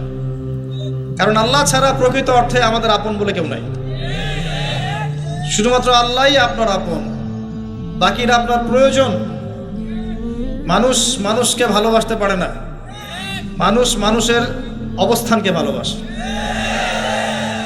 এটা আপনারা হারে হারে ফিল করবেন যত দিন যাবে দেখবেন এটা আখিরুজ জামান, এটা আখিরুজ জামান, শেষ জামানা চলছে। এখন ফিতনাগুলো এমনভাবে পড়তে থাকবে যেন একটা মালা ছিঁড়ে দিলে পুঁথিগুলো যেমন টপটপ করে পড়ে যায়, এইভাবে ফিতনাগুলো আসতে থাকবে। ওই হাদিসের দিকে আসেন। নবী সাল্লাল্লাহু আলাইহি ওয়াসাল্লাম বলছেন, আদম আলাইহিস সালামকে ডেকে আনা হবে, বলা হবে তোমার সন্তানদের মধ্য থেকে জাহান্নামীদেরকে আলাদা করে দাও। আল্লাহ পাক বলবেন প্রতি 1999 জনকে আলাদা করে দাও, একজন জান্নাতে যাচ্ছে প্রতি 1000-এ। কিন্তু listen to me very carefully, কিন্তু আল্লাহ পাক সূরা নিসা একটা কথা বলেছেন, ইন্নাল্লাহা লা ইয়াগফিরু আন ইউশরাকা বিহি ওয়া ইয়াগফিরু মা দুনা যালিকা লিমান ইয়াশা। আল্লাহ রাব্বুল আলামিন তার সাথে শিরকের গুনাহ ছাড়া অন্য যে কোনো গুনাহ যাকে ইচ্ছা মাফ করতে পারেন। যে কোনো গুনাহ আল্লাহ পাক মাফ করতে পারেন শিরকের গুনাহ ছাড়া। আরেকটা গুনাহ আল্লাহ পাক ক্ষমা করবেন না, সেটা হচ্ছে বান্দার হক। বান্দার সাথে সম্পৃক্ত, কারো টাকা চুরি করেছেন, কারো জমি আত্মসাৎ করেছেন, কাউকে গালি দিয়েছেন, কারো প্রতি জুলুম করেছেন, কাউকে অন্যায়ভাবে মেরেছেন, ছিনতাই করেছেন, ইত্যাদি ইত্যাদি, যেটা অন্যের হকের সাথে সম্পৃক্ত। ধর্ষণ করেছেন, মানুষের সম্মানহানি করেছেন, কাউকে নিষ্পাপ কাউকে বিতর্কিত করেছেন ইত্যাদি। এই যে মানুষের সাথে জড়িত হক, এটা আল্লাহর কাছে মাফ নেওয়া যাবে না। কাবা ঘরের গেলাফ ধরে কানলেও কোনো লাভ নাই। ওই বান্দার কাছে গিয়ে ক্ষমা নিতে হবে, ভাই আমি আপনাকে গালি দিয়েছি, মাফ করে দেন। ভাই আমি তোমার টাকা চুরি করেছিলাম, এই নাও ফেরত নাও। বোন তোমার সম্পত্তি আমি দেই নাই, নিয়ে নাও। প্রতিবেশী তোমার জমি আমি নিয়েছি, নিয়ে নাও। এটা দুনিয়াতে করতে হবে। অন্যথায় পরকালে দেখবেন যে মানুষের সাথে জড়িত হকের জন্য মানুষটা দাঁড়িয়ে আছে। একজন ব্যক্তি উঠেছে, নামাজ রোজা হজ যাকাত সব নেকি নিয়ে উঠেছে। ওঠার পরে দেখছে সামনে অনেক মানুষ দাঁড়িয়ে আছে। কি জন্য দাঁড়িয়ে আছে? কারো টাকা নিয়ে শোধ করে নাই, কাউকে গালি দিয়েছে, কারো প্রতি জুলুম করেছে, কারো প্রতি অন্যায় করেছে, এরা দাঁড়িয়ে আছে, হক চাচ্ছে। তখন কিভাবে শোধ করবে? আল্লাহ পাক বলবেন তোমার নেকি ওদেরকে দিয়ে দাও। তখন শেয়ারিটের মাধ্যমে নেকি চলে যাবে। কথা বুঝতে পারছেন? তখন আরো অত্যাধুনিক প্রযুক্তি থাকবে, নেকি কনভার্ট। আর নেকি দিতে দিতে যদি নেকি শেষ হয়ে যায়, তখন ওই ব্যক্তিদের গুনাহ তার আমল নামায় চলে আসবে।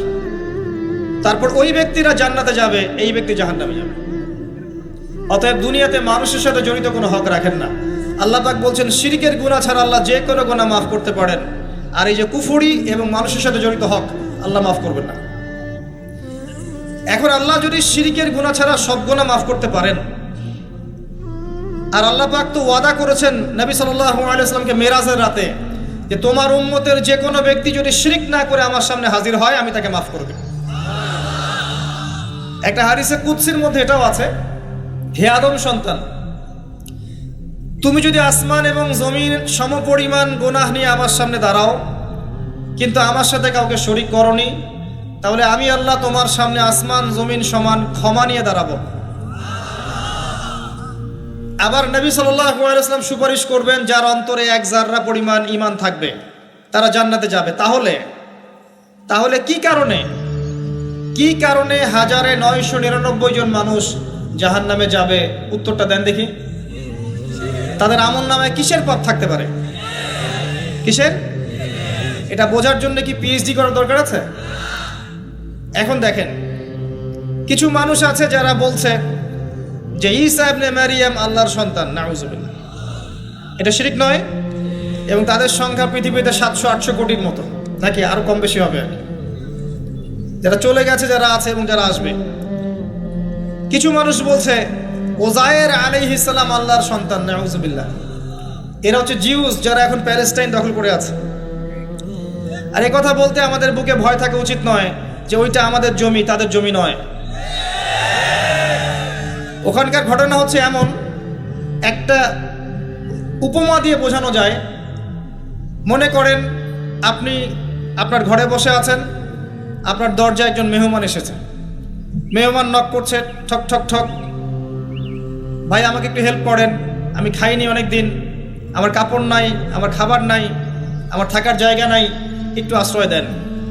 আপনি মাশাআল্লাহ মুসলিম, দয়া পরবশ হয়ে দরজা খুলে দিলেন, তাকে ড্রয়িং রুমে বসালেন, সুন্দর করে খাওয়ালেন, কাপড় দিলেন, রেস্ট করার জায়গা দিলেন। এবার সে সেখানে থাকতে থাকতে পরিকল্পনা করলো যে আপনাকে আপনার বাসা থেকে বের করে দিবে। একদিন আপনাকে ঘাট ধরে আপনার বাসা থেকে বের করে দিল, দিয়ে দরজার ভিতর থেকে লাগিয়ে দিল। এখন দরজার বাইরে দাঁড়িয়ে আপনি নক করছেন, আমার ঘর আমাকে ফেরত দাও, আমার ঘর আমাকে ফেরত দাও। আর এই ব্যক্তি বলছে আপনি জঙ্গি, আপনি সন্ত্রাসী। এটা হচ্ছে সবচেয়ে সেরা উদাহরণ প্যালেস্টাইন এক্সাম্পলের। তো এরা বলছে ওজায়ের আলাইহিস সালাম আল্লাহর সন্তান। একটা কথা আমি বলি, হতাশ হবেন না। ফেরাউন তার দলবল নিয়ে যখন লোহিত সাগরে ধাওয়া করছিল মুসা আলাইহিস সালামকে, আল্লাহ পাক কি করেছেন? আল্লাহ পাক সব সৈন্যকে আগে লোহিত সাগরে এনেছেন, আনার পরে মুসা আলাইহিস সালামকে পার করে দিয়েছেন। তারা যখন মাঝখানে এসেছে তখন আল্লাহ পাক ডুবিয়ে দিয়েছেন। ঠিক আছে, আল্লাহ পাক ঠিক একই কাজটা করবেন ইনশাআল্লাহ এই জেরুজালেমে ইনশাআল্লাহ তাআলা। সবাইকে এনেছেন আল্লাহ পাক পৃথিবীর বিভিন্ন জায়গা থেকে। একটা নির্দিষ্ট সময় পর্যন্ত ওরা বিশ্বকে রুল করবে সামনে, একটা নির্দিষ্ট সময় পর্যন্ত এরা বিশ্বকে শাসন করবে সামনে অচিরেই। কিন্তু এরপরে আল্লাহ রাব্বুল আলামিন ঈসা ইবনে মারিয়ামকে নামাবেন এবং তার হাতে তাদের নেতা মসিহুদ দাজ্জাল নিহত হবে ইনশাআল্লাহ তাআলা। এবং পুরো কমিউনিটি একসাথে কলাপস করে যাবে, পৃথিবী থেকে তার নাম অস্তিত্ব মুছে যাবে ইনশাআল্লাহ তাআলা। আল্লাহ পাক ওই লোহিত সাগরের সুন্নাহ এখানে অ্যাপ্লাই করবেন ইনশাআল্লাহ। আল্লাহ পাক এই কারণে একত্রিত করেছেন, এটা আল্লাহ পাকের স্টাইল সুন্নাহ। আসেন, এরা বলছে ওজাইর আলাইহিস সালাম আল্লাহর সন্তান। আবার দেখেন কিছু মানুষ বলছে আল্লাহকে পাওয়ার জন্য স্ট্যাচু ওয়ার্শিপ করা যায়, এরা হচ্ছে আল্লাহকে পাওয়ার মাধ্যম। কিছু মানুষ বলছে কবরে সেজদা করা যায়, কবরে শায়িত ব্যক্তি আল্লাহর কাছে সুপারিশ করবে। কিছু মানুষ বলছে আল্লাহ ছাড়া অন্য কারো কাছে দোয়া করা যায়, তিনি অনেক বুজুর্গ ব্যক্তি ছিলেন, আমার দোয়া পৌঁছে দিবেন আল্লাহ পর্যন্ত। কিছু মানুষ বলছে আল্লাহ ছাড়া অন্য কারোর নামে নজর করা যায়, জবাই করা যায়, কসম করা যায়, ইত্যাদি ইত্যাদি। আর কিছু মানুষ আল্লাহর হালালকে হারাম করছে, আল্লাহর হারামকে হালাল করছে। কিছু মানুষ তাকদীরকে অস্বীকার করছে, ভাগ্যকে অস্বীকার করছে। কিছু মানুষ দুনিয়া নিয়ে এতই ব্যস্ত হয়ে আছে, দিনের জাররা পরিমাণ ফিকির নাই। আবার কিছু মানুষ এই উম্মতের মধ্যে দাবি করছে মুহাম্মদ সাল্লাল্লাহু আলাইহি সাল্লাম শেষ নবী নন, আরো নবী আসতে পারে, এবং তারা প্রকাশ্যে মাহফিল করারও চেষ্টা করছে এখন বাংলাদেশে। আবার কিছু মানুষ বলছে আমরা কোরআন মানি, হাদিস মানি না। এই যতগুলো কথা আমি বললাম এর প্রত্যেকটাই হচ্ছে শিরক। এই শিরকগুলো হয় তিন ভাবে। চিন্তায় শিরক হয়, কথায় শিরক হয় এবং কাজে শিরক হয়। চিন্তা, কাজ এবং কথা, আকীদায় শিরক থাকে, আমলে শিরক থাকে, আবার কথাতেও শিরক থাকে। এই শিরকের পাপের কারণে আল্লাহ রাব্বুল আলামিন বেশিরভাগ মানুষকে জাহান্নামে দিবেন, বলেন নাউযুবিল্লাহ। কিন্তু কারো আমল নামায় যদি শিরকের পাপ না থাকে, শিরক থেকে তওবা করে যে কোনো পাপ নিয়ে সে কবরে যায়, 99% সম্ভাবনা আছে এই মানুষকে আল্লাহ পাক মাফ করে দিবেন। তাহলে আমরা আজকে এতটুকু শিখলাম, প্রথমে সবচেয়ে বেশি কেয়ারফুল থাকতে হবে শিরকের ব্যাপারে, সবচেয়ে বেশি কেয়ারফুল থাকতে হবে শিরকের ব্যাপারে এবং বেদাআতের ব্যাপারে। এটা কি জিনিস? বেদাত হচ্ছে এমন জিনিস, মানে আমিলা আমালান লাইসা আলাইহি আমরুনা ফাহুয়া রাদ। নবী সাল্লাল্লাহু আলাইহি সাল্লাম বলেছেন, কেউ যদি এমন কোনো কাজ করে ইসলামের মধ্যে যেই কাজের পিছনে আমার কোনো দলিল নাই, প্রমাণ নাই, আমার পক্ষ থেকে কোনো আদেশ নাই বা নিষেধ নাই, কোনো হুজ্জাত নাই, এটাই বেদাত, প্রত্যাখ্যাত। মানে আপনার প্রতিটা কাজ হতে হবে শুধুমাত্র নবী সাল্লাল্লাহু আলাইহি ওয়াসাল্লামের সুন্নাহ মতো। এই জায়গায় নতুন কোনো পদ্ধতি চালু করলে আপনি বেদাতি হয়ে যাবেন। বেদাতির পরিণতি কি? তার সমস্ত আমলগুলোকে আল্লাহ পাক ধুলো বানিয়ে দিবেন। দলিল সূরা ফুরকান। সবকিছু বলার সময় পাচ্ছি না মাহফিলে। আরো কি, আরো আছে। বুখারী হাদিসে এসেছে নবী সাল্লাল্লাহু আলাইহি ওয়াসাল্লাম হাউজে কাউসারের সামনে দাঁড়িয়ে থাকবেন এবং এই কাউসারের পানি যে একবার পান করবে কিয়ামতের মাঠে, সে আর কখনো পিপাসার্ত হবে না। নবী সাল্লাল্লাহু আলাইহি ওয়াসাল্লাম পানি পান করাবেন উম্মতকে। হঠাৎ পর্দা পড়ে যাবে। আল্লাহ নবী বলবেন, ইন্নাহুম মিন্নি, এরা তো আমার উম্মত। পর্দা পড়ে গেল কেন? তাকে জানানো হবে, ইন্নাকা লা তাদরি মা আহদাসা বা'দাক। হে নবী, আপনি জানেন না আপনার মৃত্যুর পর এরা আপনার শরীয়তের মধ্যে কত বেদাত চালু করেছিল। তো বেদাতীদের সম্পর্কে নবী সাল্লাল্লাহু আলাইহি ওয়াসাল্লাম বলবেন, সুহকান সুহকান লিমান গায়্যারা বা'দি, দূর হও দূর হও, যারা আমার দ্বীনের মধ্যে সংযোজন করেছে, দূর হয়ে যাও। নবীজি অভিশাপ দিবেন, নাউযুবিল্লাহ। আরেকটা মারাত্মক বিষয় হচ্ছে, বেদাত করতে থাকলে মানুষ তওবা করে না। একজন চোর তওবা করতে পারে, সে জানে এটা খারাপ কাজ। একজন জেনাকারী তওবা করতে পারে, সে জানে এটা খারাপ। একজন পতিতালয়ের মেয়ে তওবা করতে পারে, সে জানে এটা খারাপ। কিন্তু যে ব্যক্তি ইসলামের কাজ করছে ভালো মনে করে, সে মনে করছে এগুলো কল্যাণের কাজ, ভালো কাজ, সে কখনো তওবা করতে চাইবে না। এই কারণে বেদাতি শেষ পর্যন্ত তওবা করে না। অতএব শিরক আর বেদাতের এই পাপ থেকে দূরে থাকেন। এরপরে আমি সামনে যাই। আরেকটা মেজর জিনিস থেকে আমাদেরকে বেঁচে থাকতে হবে, সেটা হলো হারাম রিজিক। আজকে আমাদের রিজিকের যে সিস্টেমটা আছে, এর মধ্যে বেশিরভাগ পরিবারে হারাম রিজিক ঢুকে গেছে, বলে নাউযুবিল্লাহ।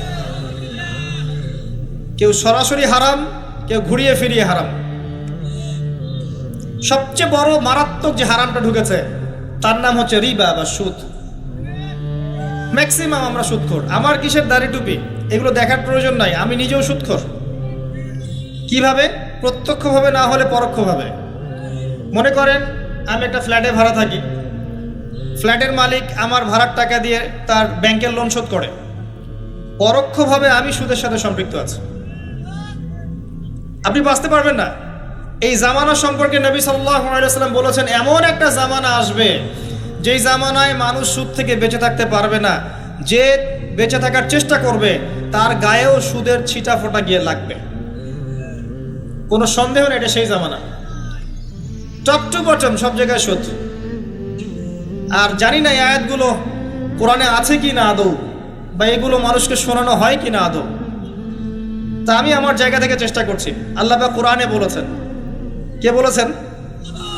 আল্লাহ বলেছেন। আমি অনুবাদ করছি, আমি জাস্ট অনুবাদক। সূরা বাকারা 279 থেকে পড়া শুরু করেন। আল্লাহ পাক বলছেন, ইয়া আইয়ুহাল্লাযীনা আমানু, হে মুমিনগণ, তুমি যদি মুমিন হয়ে থাকো, হে মুমিনগণ, ইত্তাকুল্লাহ, তোমরা আল্লাহকে ভয় করো। ইত্তাকুল্লাহ, তোমরা আল্লাহকে ভয় করো। ইত্তাকুল্লাহ, তোমরা আল্লাহকে ভয় করো। ওয়াযারু মা বাকিয়া মিনার রিবা, সুদের অবশিষ্ট অংশগুলো ছেড়ে দাও। ইন কুনতুম মুমিনিন, যদি প্রকৃত অর্থে মুমিন হয়ে থাকো। ওয়া ইন লাম তাফআলু, আমি আল্লাহ বলছি তোমরা যদি এটা না করো, ফাযরু বিহারবিন মিনাল্লাহি ওয়া রাসূলিহি, তাহলে আল্লাহ এবং তার রাসূলের সাথে যুদ্ধের ঘোষণা শুনে রাখো। Go ahead. এখন রাস্তা আপনার। আমি অনুবাদ করে শুনিয়ে দিয়েছি, আপনার কান পর্যন্ত পৌঁছে গেছে। এখন decision is yours, path is yours, choose your path. রাস্তা আপনার, আপনি ফিক্স করেন কি করবেন।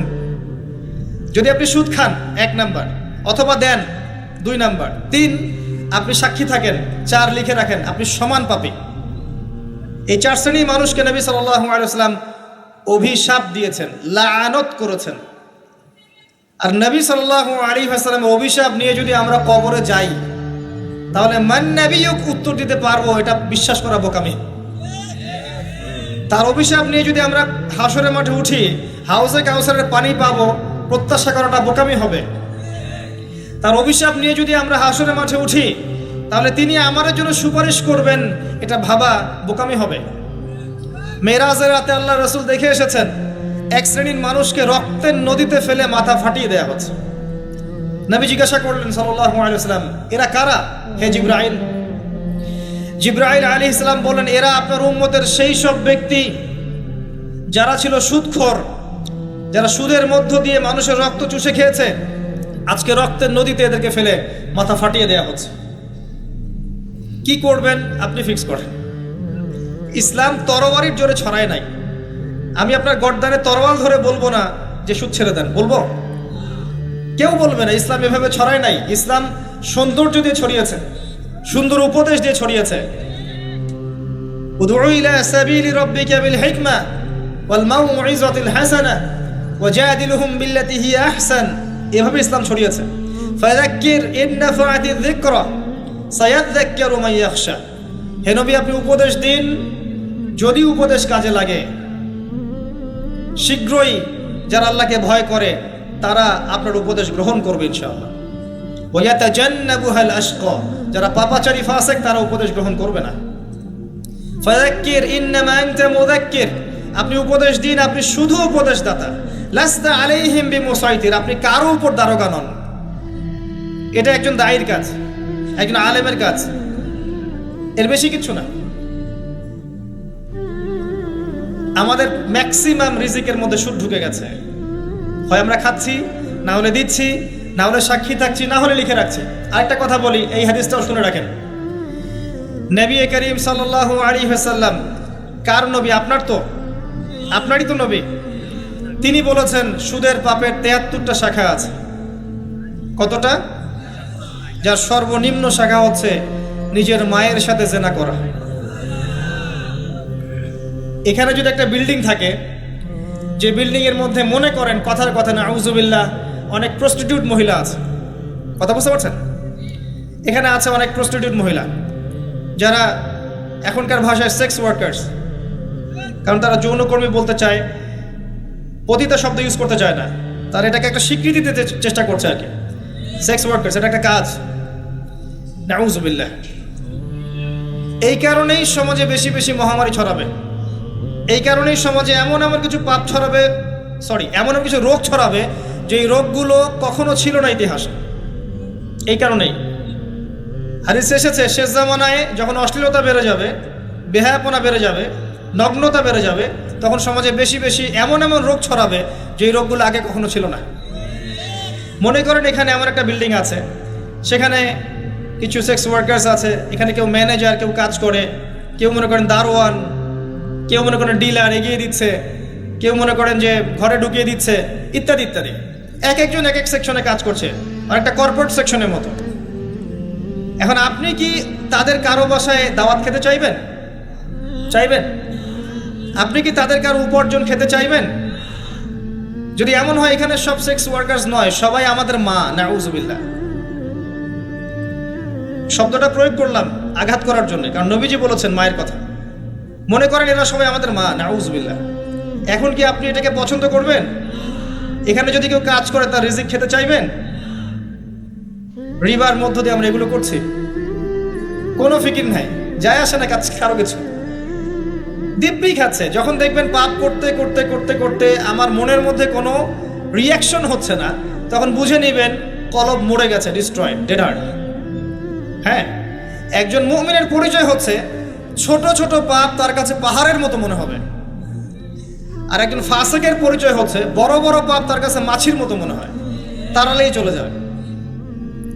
আরো আছে, সহিহ বুখারীর একটা হাদিসে নবীজি বলেছেন, যে ব্যক্তি 1 দিরহাম সুদ খায় সে যেন 36 বার জেনা করেছে। একবার জেনা করার শাস্তি 100 বেত্রাঘাত এবং 1 বছরের জন্য বহিষ্কার, যেটাকে আমরা উস্কে দিই এখন বলি কাছে আসার গল্প। একবার সূরা নূর পড়েন, সূরা নূরের প্রথম আয়াতগুলো পড়েন। যদি কেউ জেনা করে একবার 100 বেত্রাঘাত এবং 1 বছরের জন্য বহিষ্কার। আর যদি কোনো বিবাহিত ব্যক্তি করে তার শাস্তি হচ্ছে রজম, পাথর নিক্ষেপ করে হত্যা করা। আর 1 দিরহাম সুদ খেলে আপনি 36টা মেয়েকে রেপ করছেন। এবার চিন্তা করেন, এই শাস্তিগুলো যদি দুনিয়ায় কার্যকর না হয় এবং দুনিয়াতে যদি আমরা তওবা না করে যেতে পারি, পরকালে কার্যকর হবে কোনো সন্দেহ নাই। দুনিয়াতে শোধ করে যাওয়া ভালো পরকালের চাইতে। অতএব আল্লাহর ওয়াস্তে আমি হাত জোর করে রিকোয়েস্ট করছি, আল্লাহর ওয়াস্তে সুদ ছেড়ে দেন। ভ্যান চালায় খান, সবজি বিক্রি করে খান, একটা ছোট কাপড়ের ব্যবসা করে খান, একটা মাছের আড়ত করে খান, গবাদি পশু প্রতিপালন করে খান, কৃষিকাজ করে খান, আল্লাহর রাস্তায় সুদে যায় না, আপনার পুরো দুনিয়া এবং আখিরাত বরবাদ হয়ে যাবে। এবং আপনি এর মধ্য দিয়ে আল্লাহর সাথে যুদ্ধ করছেন, নবীর সাথে যুদ্ধ করছেন। এর উপরেও আছে পেপার মানির মধ্যে সুদ। ওই যে বললো 1 দিরহাম, এই দিরহাম আবার কি জিনিস? দিরহাম মানে রৌপ্য মুদ্রা। দিনার এটা কি জিনিস? স্বর্ণ মুদ্রা, ইসলামিক মুদ্রা। সেই যে চলে গেছে ব্রিটিশরা আসার আগে, এখন আর দেখা যায় না। একটা গোল্ড কয়েন যার মূল্যটাকে ইকোনমিক্সের ভাষায় বলে ইন্ট্রিনসিক ভ্যালু। ইন্ট্রিনসিক ভ্যালু, এই ভ্যালুটা এই স্বর্ণ মুদ্রার ভিতরেই থাকে। একটা পেপার মানির ভ্যালু, ইন্ট্রিনসিক ভ্যালু এর ভিতরে থাকে না, এর বাইরে থাকে, যেটাকে আপনি নিয়ন্ত্রণ করতে পারবেন, কমাতে পারবেন, বাড়াতে পারবেন। আর এর সাথে যখন পেট্রো ডলার অ্যাড হয়েছে, তখন তো মাশাআল্লাহ জুলুম আরও উপরে উঠে গেছে। আর যারা পেট্রো ডলার সিস্টেম চালু করেছে, এইসব ভোগবিলাসী আরবদেরকে আমরা বলি এরা হচ্ছে আমিরুল মুমিনিন, নাউজুবিল্লাহ, সুবহানাল্লাহ। কত অন্ধ হলে মানুষ এদেরকে আমিরুল মুমিনিন মনে করতে পারে, যারা মুসলিমদের প্রপার্টি সব আমেরিকার হাতে তুলে দিয়েছে, আর সেই প্রপার্টি দিয়ে এরা বম্বিং করে করে সারা বিশ্বের মধ্যে মুসলিম হত্যা করছে। আল্লাহ পাক সেই যে বলেছেন সূরা মাইদার মধ্যে 51 নম্বর আয়াতে, ইয়া আইয়ুহাল্লাযীনা আমানু, হে মুমিনগণ, লা তাত্তাখিযুল ইয়াহুদা ওয়ান নাসারা আউলিয়া, হে মুমিনগণ তোমরা ইহুদি এবং খ্রিস্টানদেরকে বন্ধুরূপে গ্রহণ করো না। কে বলেছেন? আল্লাহর চেয়ে কি আমি জিওপলিটিক্স ভালো বুঝি? আল্লাহর চেয়ে আমি আমার ভালো মন্দ ভালো বুঝি? কাদেরকে? বা'দুহুম আউলিয়া ও বা'দ, যারা একে অপরের বন্ধু, যারা একে অপরের বন্ধু। ওয়া মান ইয়াতাওয়াল্লাহুম মিনকুম ফাইন্নাহু মিনহুম, তোমাদের মধ্যে কেউ যদি ওদের দিকে মুখ ফিরায়, সে তাদের অন্তর্ভুক্ত, এই উম্মার কেউ না তারা।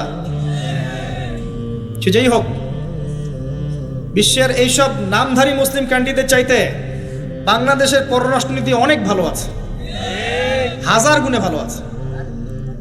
কি মনে করেন আপনি?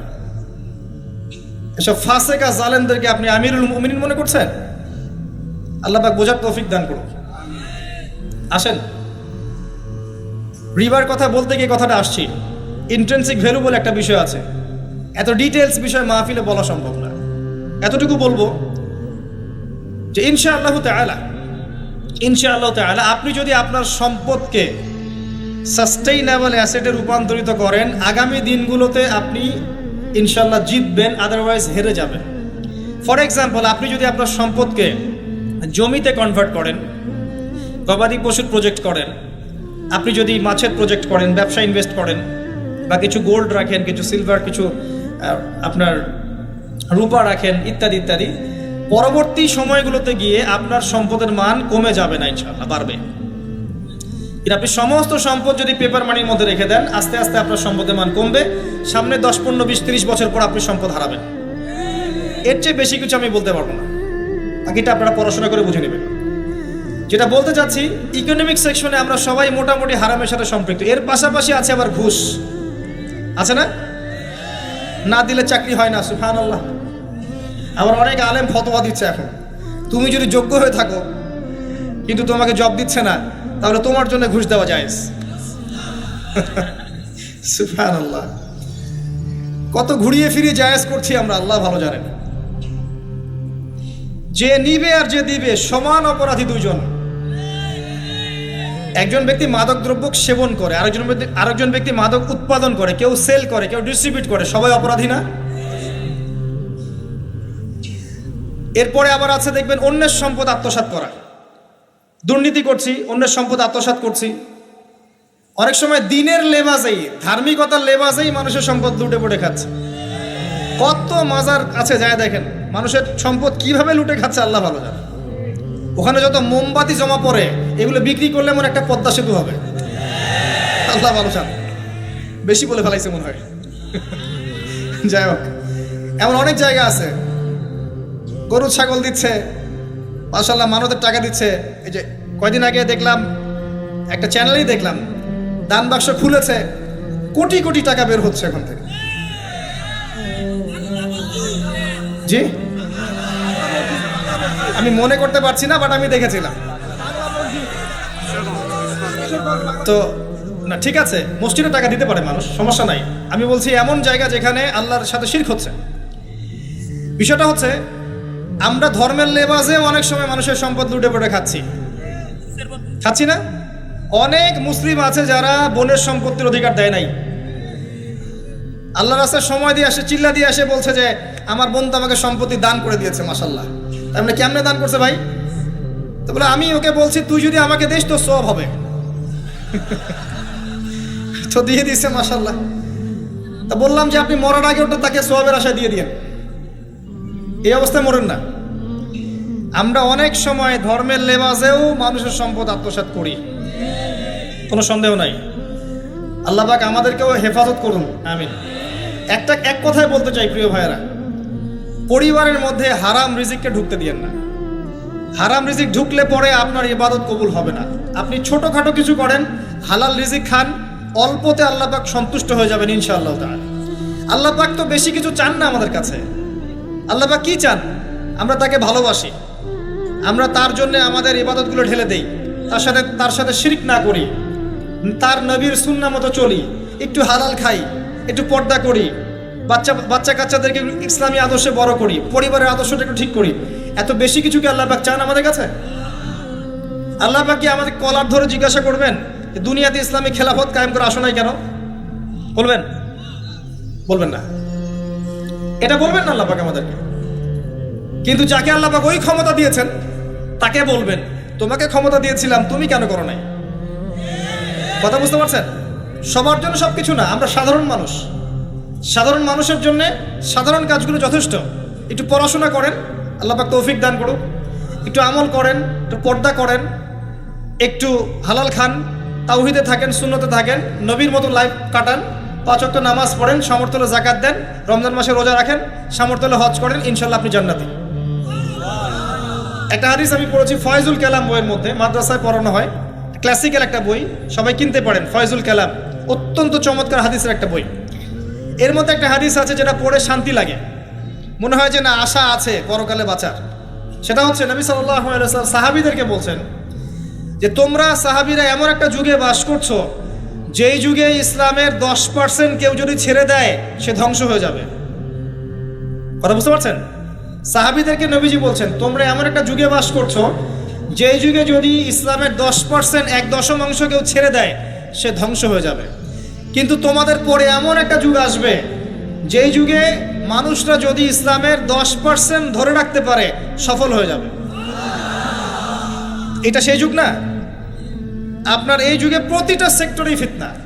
আপনার ধর্মে দেখবেন তাওহীদের মধ্যে শিরক, সুন্নতের মধ্যে বেদাত, আলেমদের মধ্যে বিভক্তি, কাদা ছোড়াছড়ি, গালাগালি, হিংসা বিদ্বেষ, পরশ্রী কাতরতা, কত কি দেখতে পাচ্ছেন।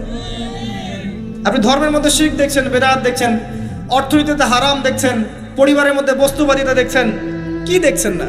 সমাজের মধ্যে জেনা দেখছেন, পর্নোগ্রাফি দেখছেন, ফ্রি মিক্সিং দেখছেন, ফ্যামিলিস্ট রেভলিউশন দেখছেন, নগ্নতা দেখছেন, কি দেখছেন না?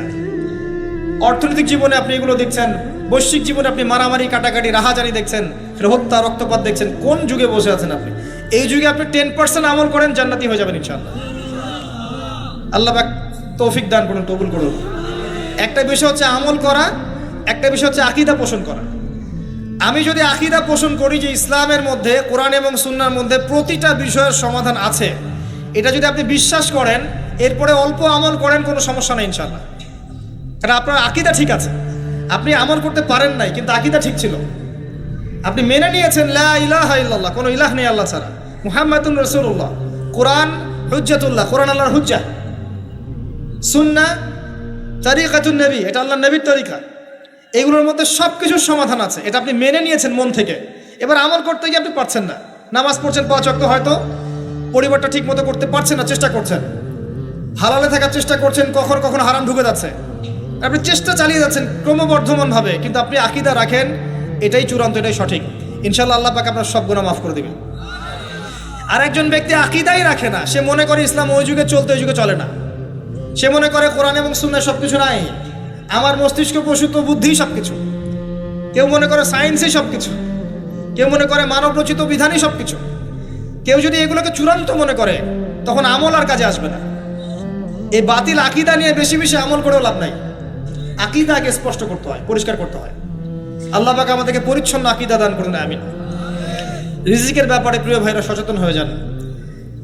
এরপরে চলে আসেন একটা মৌলিক জায়গায় আসবো, ফ্যামিলি। এখানে মা বোনরা আছেন, এখানে অনেক যুব সমাজের তরুণ তরুণীরা আছে, আমাদের পিতৃমহ অনেক আমাদের পিতামহরা আছেন। এটা একটা ভালো সুযোগ এই পরিবার সম্পর্কে দুটো মৌলিক কথা বলার জন্য। আমি অনেক দিন থেকে চাচ্ছিলাম এমন একটা পরিবেশ। লিসেন ভাই, আল্লাহ পাক একটা আয়াতে বলেছেন, সূরা তাহরিম আয়াত নাম্বার 6, ইয়া আইয়ুহাল্লাযীনা আমানু, হে মুমিনগণ, কু আনফুসাকুম, নিজে জাহান্নামের আগুন থেকে বাঁচো, ওয়া আহলিকুম নারা, তোমার পরিবার বর্গকে বাঁচাও, আলাইহা মালাইকাতুন গিলাজুন শিদাদ, যেই জাহান্নামে কঠোর মনের ফেরেশতা আছেন, লা ইয়াসুনাল্লাহা মা আমারহুম ওয়া ইয়াফআলুনা মা ইউমারুন, আল্লাহ পাক তাদেরকে যে আদেশ করেন সে আদেশ পালনে তারা বিন্দুমাত্র ভূক্ষেপ করে না, মানে বিন্দুমাত্র গাফেলতি করে না। আল্লাহ পাক ভয় দেখাচ্ছেন জাহান্নামে এমন ফেরেশতা আছেন, আল্লাহ যা আদেশ করবেন তাই করবে। এই জাহান্নাম থেকে নিজে বাঁচো, পরিবার বর্গকে বাঁচাও। নিজে বাঁচবো কিভাবে? আমি বলে দিয়েছি কিভাবে। আপনি জ্ঞান অর্জন করবেন, আমল করবেন, হালাল খাবেন, তাওহীদে থাকবেন, সুন্নতে থাকবেন, ইনশাল্লাহ বেঁচে যাবেন। পরিবার বর্গকে বাঁচাবেন কিভাবে? আসেন শুরু করি, শুরু থেকে। শুরুটা হবে আপনার বিয়ে দিয়ে।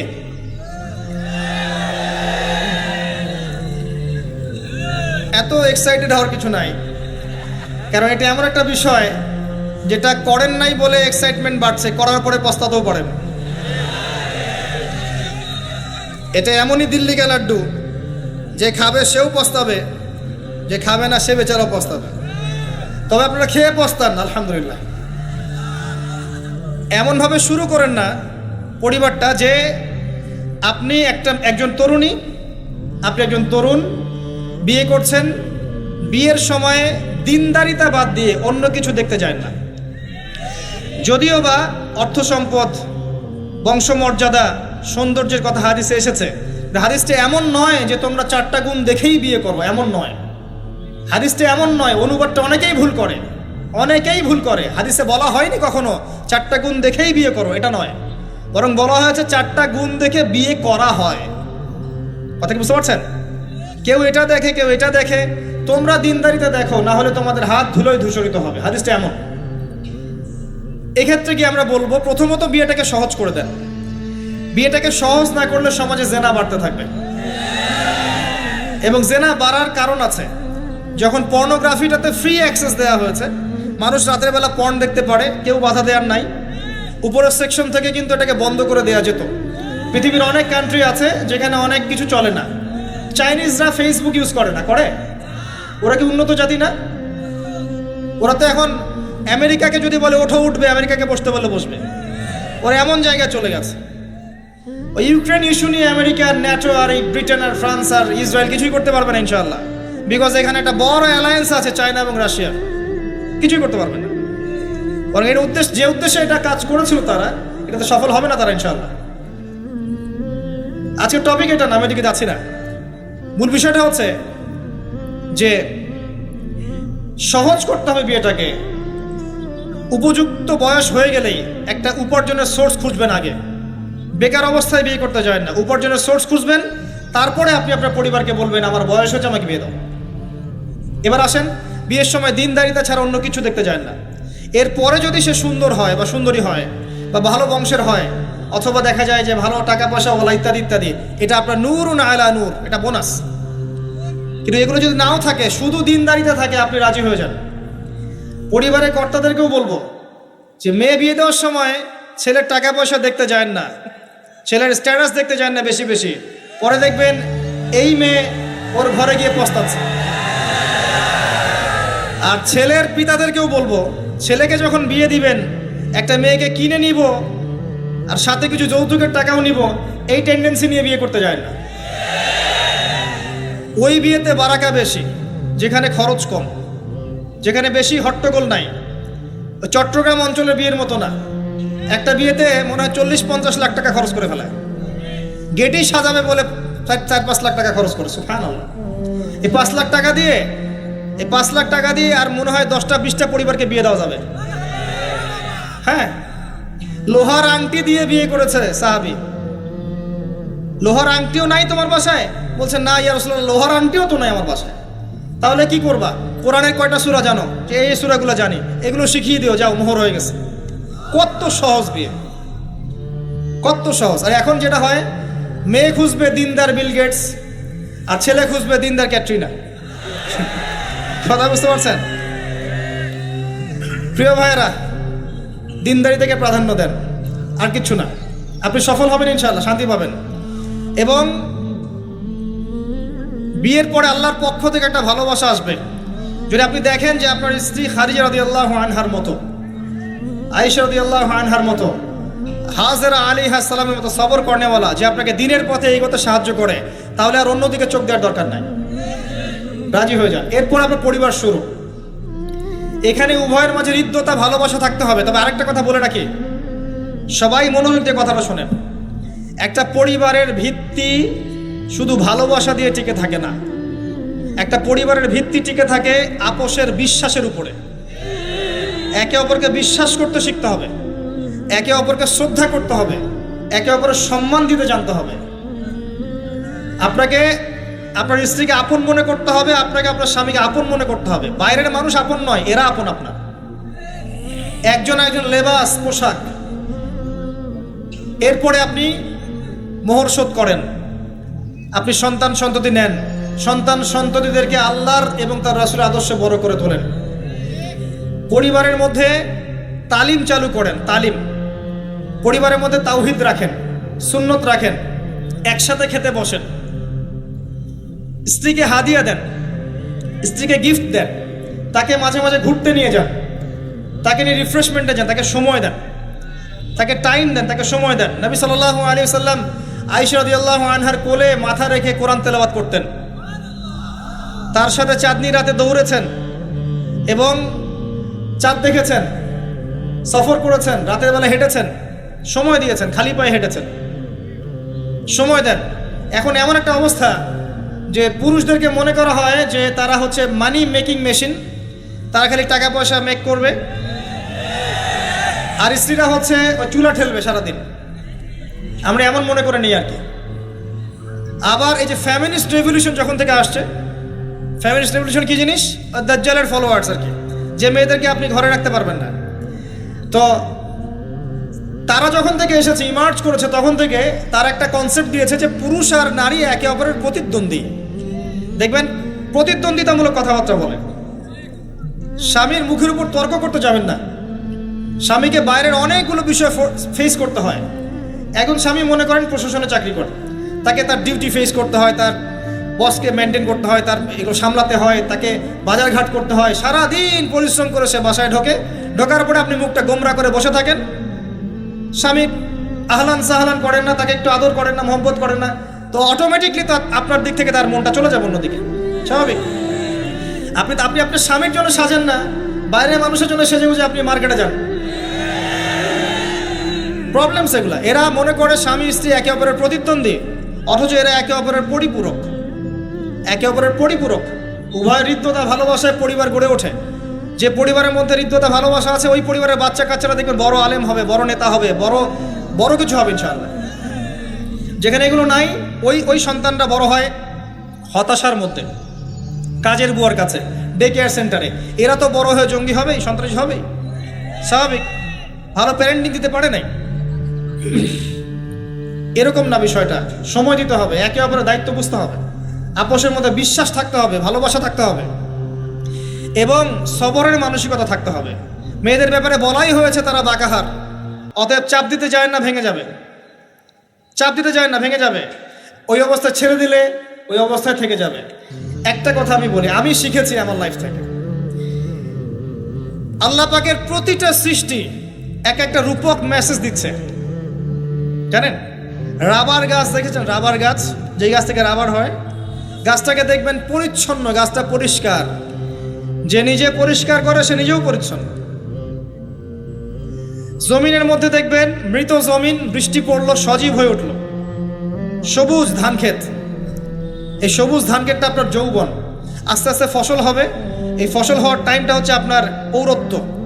এরপরে ফসলটা কেটে ফেলা হবে, এই ফসলটা আপনার ভালো কাজ আমল সালেহ এটাকে রেখে দেওয়া হবে, বাকিটাকে হলুদ বর্ণের যে খড়কুটা এটাকে জ্বালিয়ে দেওয়া হবে। এই যে ধান গজালো, একটা সিজন গেল, এর মধ্যে আপনার দুনিয়ার জীবনের হায়াতের রূপকতা আছে। জি, পাহাড়কে দেখেন, পাহাড় বিশালতা নিয়ে দাঁড়িয়ে থাকে, ওর গায়ে যতই ঢিল মারেন, লাথি মারেন, সমালোচনা করেন, সে নড়বে না তার জায়গা থেকে, থাকবে, সে ওর জায়গায় স্টিল থাকবে, কিন্তু সে শান্ত থাকে, সে চিল্লাফাল্লা করে না। তাই যারা সাহসী বীর তারা বেশি কথা বলে না, শান্ত থাকে। যারা পাহাড়ের মতো দৃঢ় ওরা বেশি কথা বলে না। সাগরকে দেখেন, বিশাল সাগর, কক্সবাজারে যান, সাগরকে বিশাল সাগর গর্জন করছে, ভিতরে অনেক সম্পদ, অনেক মাখলুক আছে। আপনি সামনে গিয়ে দাঁড়ান, বিনয়ের সাথে আপনার পা ধুয়ে দিবে, কোনো অহংকার করবে না। প্রতিটা সৃষ্টি আল্লাহ পাকের এক একটা মেসেজ দেয়। ঠিক মেয়ে মানুষও একটা মেসেজ দেয়। কি মেসেজ? আল্লাহ পাক মানুষকে সবচেয়ে সুন্দর করে সৃষ্টি করেছেন, আর মানুষের মধ্যে মেয়েদেরকে সবচেয়ে বেশি সুন্দর করে সৃষ্টি করেছেন। আল্লাহ পাকের সবচেয়ে সুন্দর সৃষ্টি হচ্ছে মেয়েরা, এবং তারা খুব নরম হয়, নরম, প্রজাপতি ধরার মতো। প্রজাপতিকে ধাপ করে ধরতে পারবেন না আপনি, শক্ত করে ধরতে গেলে প্রজাপতি নষ্ট হয়ে যাবে, মরে যাবে। প্রজাপতিকে কোমলভাবে ধরতে হবে। ঠিক মেয়েদের সামনেও আপনার কোমল থাকতে হবে, বেশি হার্ড হতে যাবেন শেষ। আমি আপনার গার্লফ্রেন্ডের সামনে কোমল হতে বলি নাই, আপনার ওয়াইফের সামনে হতে বলেছি। কোমল থাকলে আপনি জিতে যাবেন। দেখবেন দুনিয়ার চিল্লাফাল্লা করছে আপনার বাসায়, আপনি চুপচাপ আছেন পাহাড়ের মতো, কোমল আছেন, 5 মিনিট পর দেখবেন নিজেই ঠান্ডা হয়ে এসে বলছে আচ্ছা সরি, ভুল হয়ে গেছে। আর যদি আপনি চিল্লাফাল্লার কাউন্টার দিতে যান, তাহলে দেখবেন সুটকেস গোছানো শেষ, বাবার বাড়ি চলে গেছে। ডিল করা খুব ডিফিকাল্ট। এখানে আপনাকে খুবই সবরের পরিচয় দিতে হবে। আল্লাহ পাক বোঝার তৌফিক দান করুন। আর আমরা মা বোনদেরকে রিকোয়েস্ট করব, 4টা মূলনীতি মেনে কাপড় চোপড় পরবেন। আপনার কাপড়টা এমন হবে না যেই কাপড়টা পরলেও অঙ্গ প্রত্যঙ্গ দেখা যায়, বোঝা যায়, এমন হবে না। কাপড়টা এমন হবে না এত টাইট ফিটিং যে আপনার অঙ্গের উঁচু নিচু অবয়ব বোঝা যায়, এমন হবে না। কাপড়টা এমন হবে না যেটা অমুসলিমদের পোশাক, আর কাপড়টা এমন হবে না যেটা পুরুষদের পোশাক। এই মূলনীতিগুলো মেনটেন করে কাপড় পরবেন ইনশাআল্লাহ। এছাড়াও মেয়েদের কথায় পর্দা আছে।